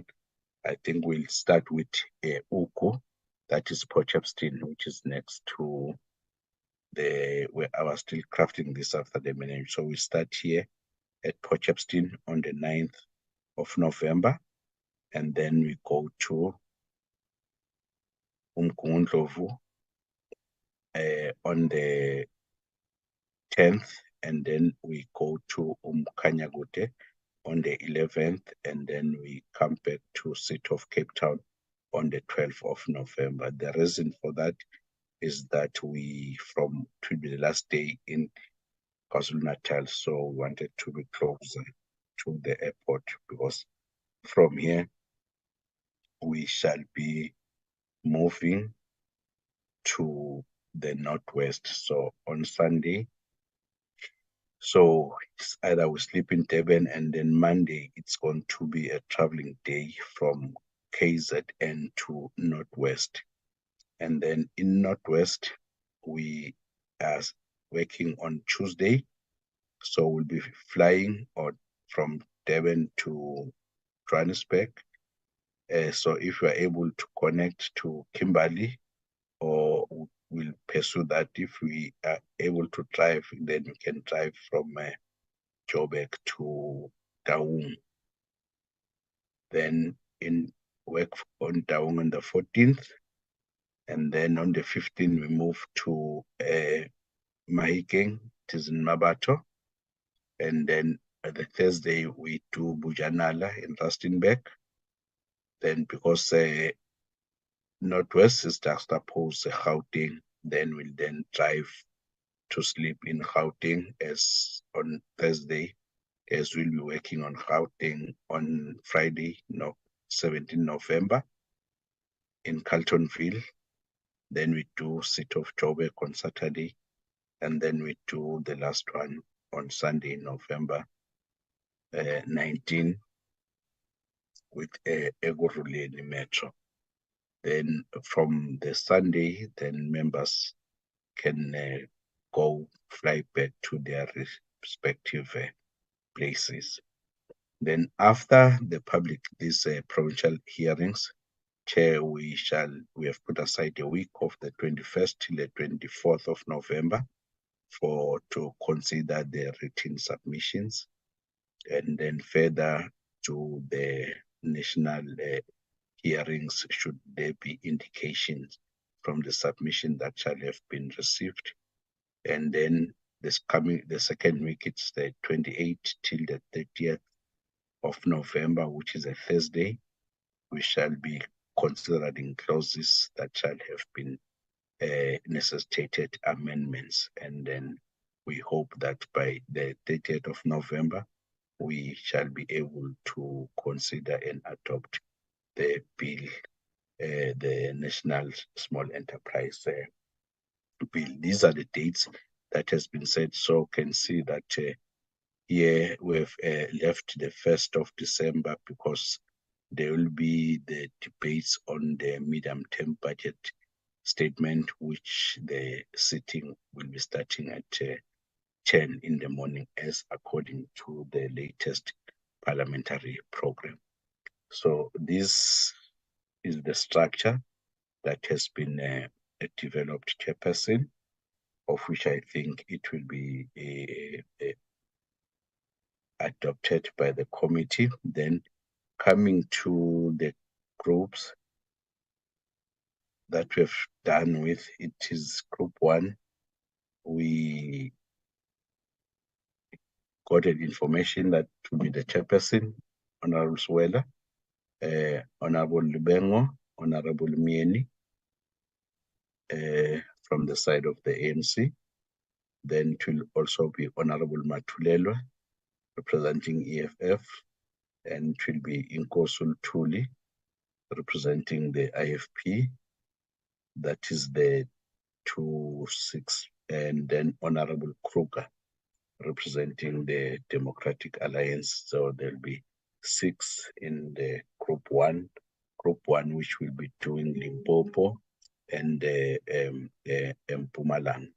So we hope that those who have also looked at members who are part of those constituencies, they belong to those groups in the provinces that will be going to. Then for Group 2, that will be doing the Northern Cape and the Free State between the same dates of the 26th till the 31st of October. It will be led by Honorable Jacobs from the ANC, Honorable April from the ANC, Honorable Klomelang from the ANC, Honorable De Villiers from the TA, Honorable Hendricks from the Al-Jama, and then Honorable Zumula from the ATM. So those are the 2 groups that they have been divided in that format, Chair. Thirdly, we just have to comment on the content to say, Chairperson and the committee, we were supposed to have circulated the adverts. The adverts were done. However, we had a problem with our red tapes in terms of approvals for political approval for sourcing the funding. We only got the approval yesterday, which is Monday. Hence, we had planned that the advert was supposed to go out from Sunday. However, it's not a train smash because we will conduct public hearing. They'll go concurrently with the advert. So the adverts are going to go out on Sunday, this coming Sunday. National papers that were chosen to be in the city press and the beggar. And then there's the district paid medias that will be circulating the advert. And then the advert are in all official languages from English up until to Sivenda. So that's where we are. So it will go out on Sunday, and then the closing date, whereby according to law, we have to have 4 weeks for circulating the advert.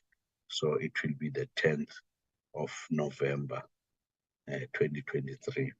Then on the other side, then we'll commence with the public hearings from the 26th, and then we are still working on a plan together with the Public Education Desk of Parliament and the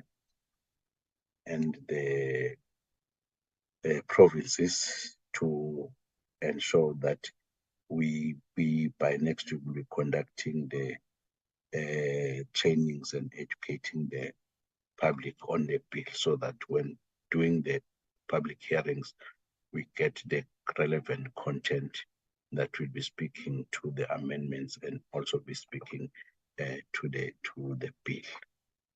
Then in terms of the logistics, Chairperson, we'd like to indicate that members can look thoroughly to this program and then indicate where they will be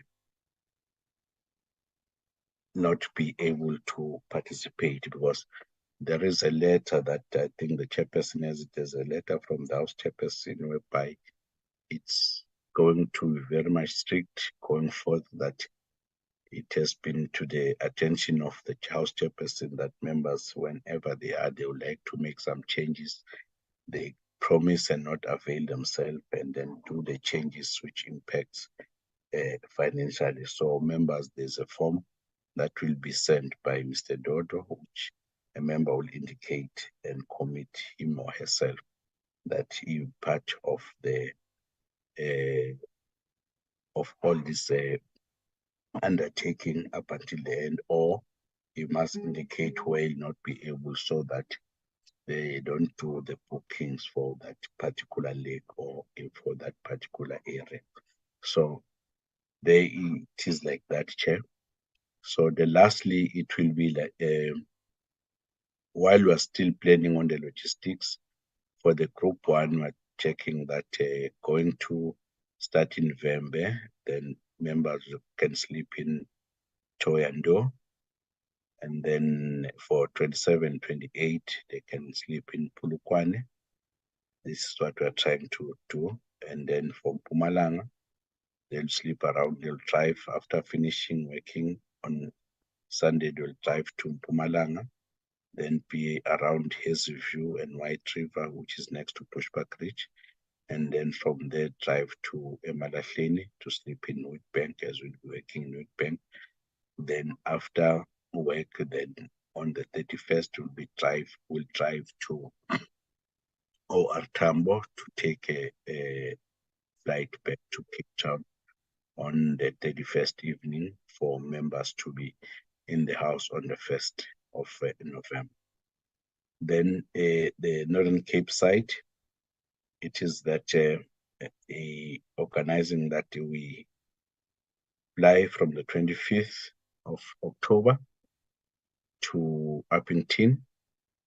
From Uppington, we'll be going to Douglas, and then Douglas will go to Kimberley. So we're trying to secure accommodation either in Kimberley to work there in Kimberley and Douglas. And then after work, we'll drive to Free State shipping in Bloemfontein, and doing Lichele Putra in Velkom and in Paris. Then from there we fly down to Cape Town from OR Tambo. For Western Cape and going forward, we are still working on that one, on trying to secure accommodation in various places that will be going on.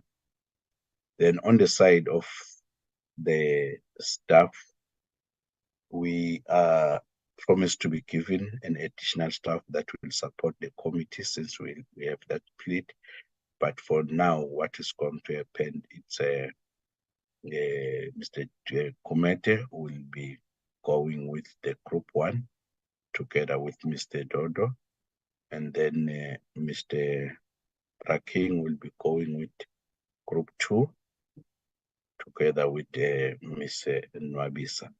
So the additional staff will be known as time goes by.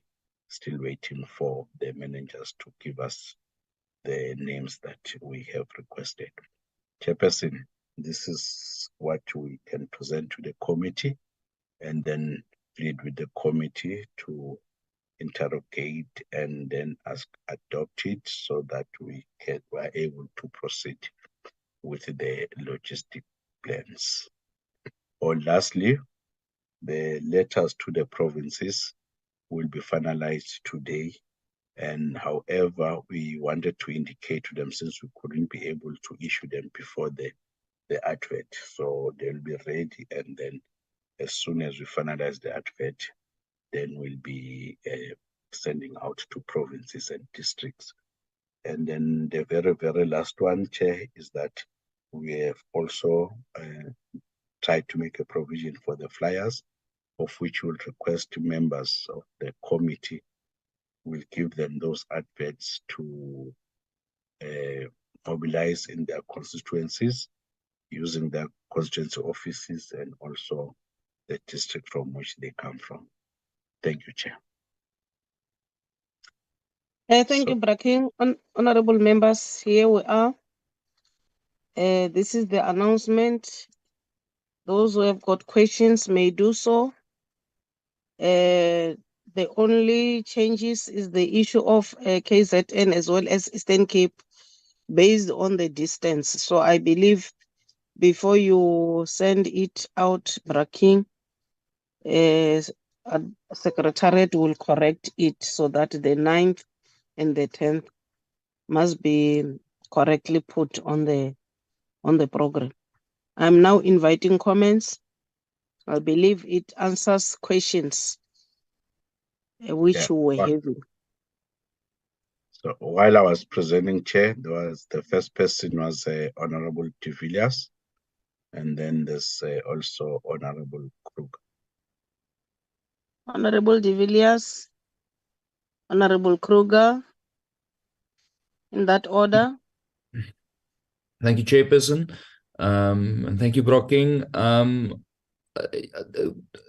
Mr. King, I'm struggling in my emails. You said at the beginning of your presentation that this was sent to us, but either I did not receive it, or I don't see this in the documents that were sent to us. So it's very difficult for me to follow your presentation, because you were basically stuck on the first page most of the time, and I can't apply my mind, because I don't understand. I can't look at it. I mean, I can only see this little bit that you're showing on the screen. Is there no way you can send us the documents that we can look at it? And if you can just again explain, is it only split into 2 for 26, 27, 28 October for that time? And then the rest of the time we are together. And why would that be? Why can't we split all the work so that we don't have to? I don't think it's necessary that we have to do any of these hearings as one group if we can split it and get it done quicker and more efficiently.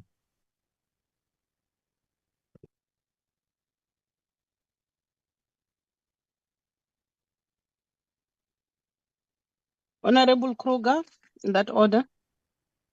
And the other one, thank you, ma'am. Honorable Matulelo. Okay.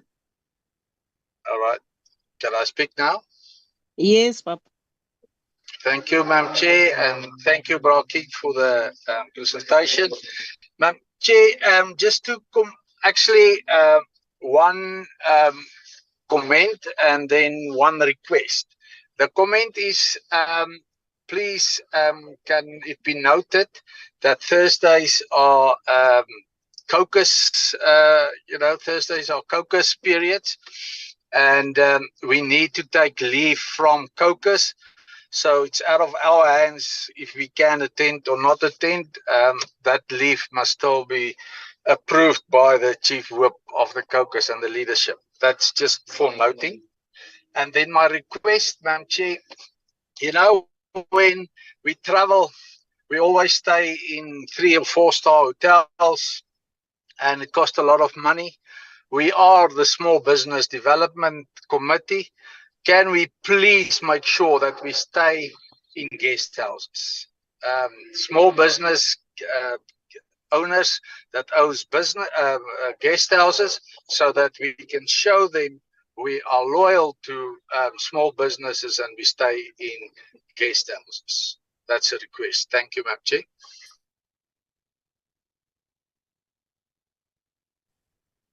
Honorable Matulelo.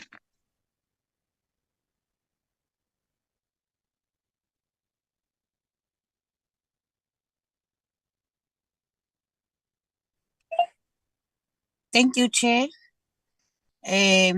No, I also wanted to request that can we please be supplied with this presentation or this document with amendments. I heard that there will be a final amendments. So if there are no final amendments in the meantime, can we please get this one, so that also we prepare ourselves with the dates in hand and everything else, because now we don't have it. We just saw it here, or I don't have it. If others, they do have. Thank you, Chair. I just wanted to say that. Thank you. Braking, I believe you may even in the meantime try to email to members. Maybe it's because of network, because some of us will receive the documents. Send to them now. I will appreciate that. Any other hands? No, Chair, I don't see anyone. Okay. There's Honorable Jacobs. Honorable Jacobs. Thank you, Chair. Yes, I also haven't received this program, so maybe we can share it again to all of us. But I think it does reflect broadly the work that we need to do. Chair, I think we appreciate the groups 1 and 2. I think well, the party caucus thing is an issue, but I think we just need to see how we manage that, because party caucus is normally in the morning, and we have some sittings there, so we'll just have to look at how do we juggle on the day, and those are critical points. So I share Honorable Kruger's concern around that. I think for me, it's going to be tough to be for those, especially the first slot away from home, but I think it's a sacrifice that all of us must make.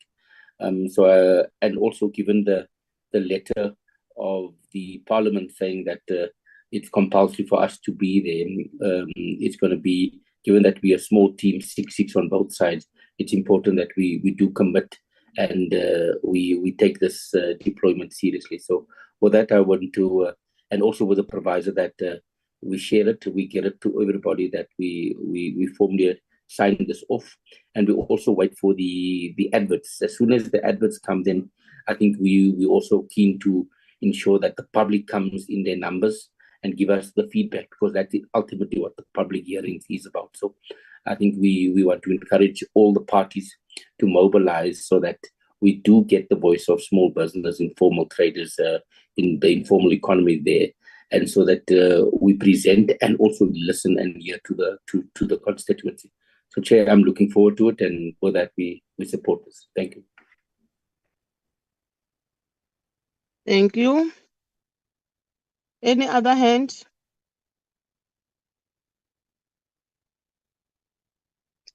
This is a hand Chair, of support, Chair. there's not. Honorable April. It's a hand of support. Thank you very much. I support and look forward to the oversight. It's a hand to say that this is long overdue. And yes, I have received the communication. I maybe, Honorable de Villiers, maybe there's a problem on your email. You must just check. I see that we have received it. But thank you very much. I support the oversight. The public hearing, Honorable April. Public hearing. Provincial public hearing. Public hearing, my thing. Chairperson, I think we're with the one that I think Honorable Jacob has covered it, but the other thing that maybe one could express is that much as we have splitted the groups, if you consider the risk factor, you have to, in planning, you have to consider that risk factor. And then since also the first time that this committee could do the legislation, it would be good that the whole committee, it does that this work. So it's because of time, but if we're able to combine to run away from the risk of in a particular group not having members or running short of members, should there be any eventualities that they happen.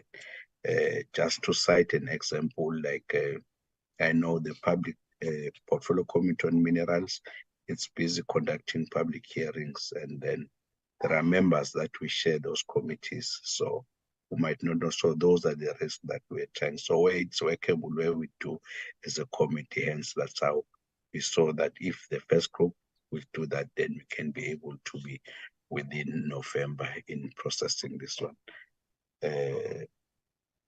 Thank you, Chairperson. For those, I don't know, maybe they might have a problem with the attachments when I was sending out the meeting documents, then definitely members will get this program by the end of the day today, with those amendments being effected. Thank you, Chair. I see the hand of Honorable Jacobs. Honorable Jacobs. Chair, just quickly, I forgot, or it wasn't shown, but given the schedule now, I just want the colleagues, officials, just to give us that reassurance that if we push hard enough now and we get this through, there will be sufficient time for the NCOP. So I just, I didn't see that in the scheduling, so that we can ultimately look at passing this bill before we rise as the sixth administration. So, Chair, I just want that reassurance from Honorable Mr. Kunene. Thank you. Braking and Gomede, can you assure us on that one? Because the issue of shifting and splitting the two, we were trying to accommodate that, the issue of the NCOP. I think that's what Honorable Jacobs wants clarity on. And then after that, I will invite a mover for the adoption of the program of public hearing as well as the second. Okay, Chair, there's a hand from Honorable Kruger.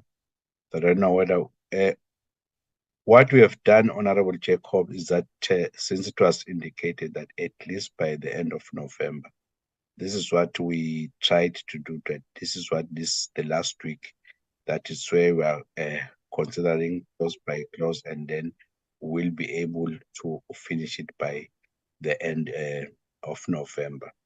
Then what one can try and find out which when that one I'm not sure of, is that once we are done here with ATC, we take it back to the NA.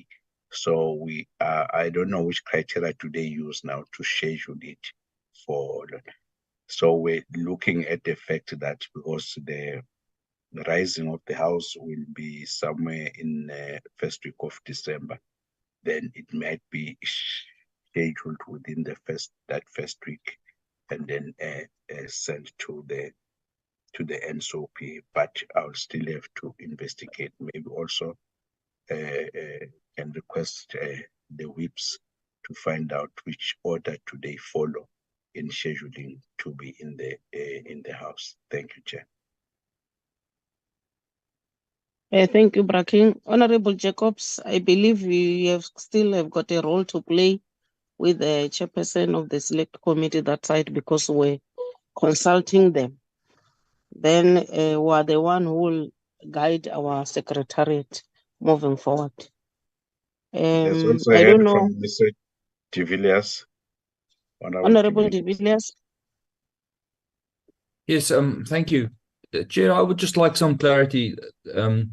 Yesterday I received an email from King, and it had meeting documents for today, and it had 1, 2, 3, 4, 5 draft minutes, an AG presentation, and an updated program for the committee. But this document that we're seeing here is not on that email. So I would just like to know, was there a separate email in which this document was sent, which I'm not seeing in my inbox? Or are you claiming that there was an attachment to the email I have, which for some mysterious reason isn't in my email? I just like to understand that. And then secondly, I would just like to echo the concern that was raised now. We must just remember that if we are going to try and do public hearings on a bill, which technically the NCOP will not have enough time to hear, then we will be guilty ourselves of fruitless and wasteful expenditure, because we're going to incur a lot of expenses on these public hearings. And if it does not go through the NCOP, then it will be the job of the 7th Parliament to do it, and they might as well not do it, and then all of this was done in vain. So I also want to support Honourable Jacobs that we must be very sure that there is enough time for the NCOP to pass this bill and to consider it, because remember, they also need to do public hearings themselves. And the election and all, as far as I can understand, the expectation that at least is that the election will be in May. So that does not leave a lot of time for the NCOP to consider this. So I absolutely support what Honourable Jacobs has said, and we must be very sure that we have enough time for this bill. Thank you, Honourable De Villiers. As I've indicated, we have consulted.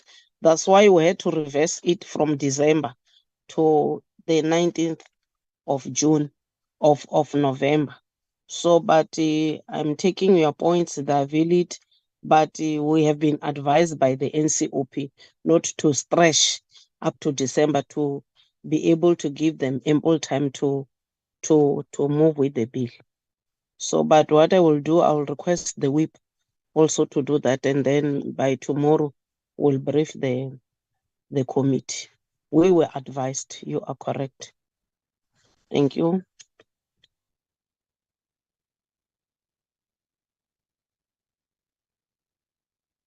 Chairperson, I think maybe on the question of the, I think maybe they might have an error in attaching it on. I'll check, but I'll just apologize on that. I thought I had also attached this document, so I'll send it right away after we've done this. Thank you, Chair. Thanks. If I may, Chair. Yes, Papa. Thank you, Chairperson. So if I can just understand Mr. King correctly, we did not receive the document. It was not attached, which is fine. I mean, that's not an issue. I just don't like it when other members of the committee say that the problem is on my side, when in fact the attachment was sent to nobody. Thank you. Okay, Honorable De Villiers, he has apologized, but if you had missed Honorable Jacob Swell, he indicated that he did not evenly receive himself. So there is the problem of network sometimes. So it was not only on your side, but Braking has apologized, and I don't think that it is his intention, because we are working here as a collective. That's why myself as a chairperson, I can't sit alone and then take decisions. You are all important in this committee. So let us allow him to re-forward them again to those other members or to all of us again to make sure that a confirmation of those documents is there by all members. Can I have now a mover and a seconder for the adoption of the program?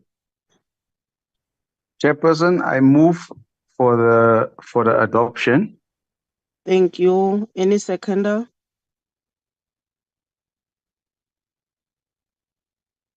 I do second, Chair. Thank you, Honorable. Chairperson, sorry, it will be the adoption of the program with amendments.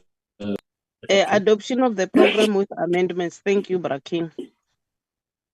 Loud and Chairperson, clear. please note the objection of the DA. We did not have sight of this document, so we can't support it.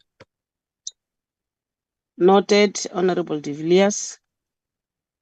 That was the last item on our agenda, honorable members. Let me thank all of you for your constructive participation. Let's meet tomorrow again in our next program at 9:30. Thank you. The meeting stands adjourned. Thank you, Chair. Thanks, Chair.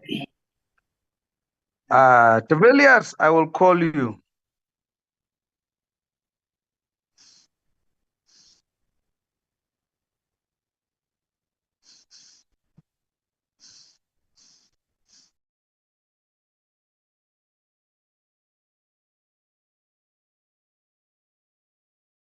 Recording stopped.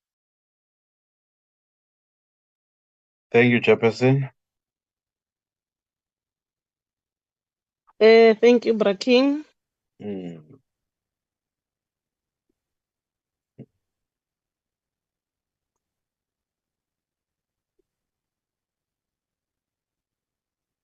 Mr. Kumete. It was like I was chasing her away. I was chasing him away. Okay, Chair, let's see in the morning. Let me just try and prepare the meeting for tomorrow. Okay, no problem. Thank you. Okay, thank you very much. Close the meeting. Okay.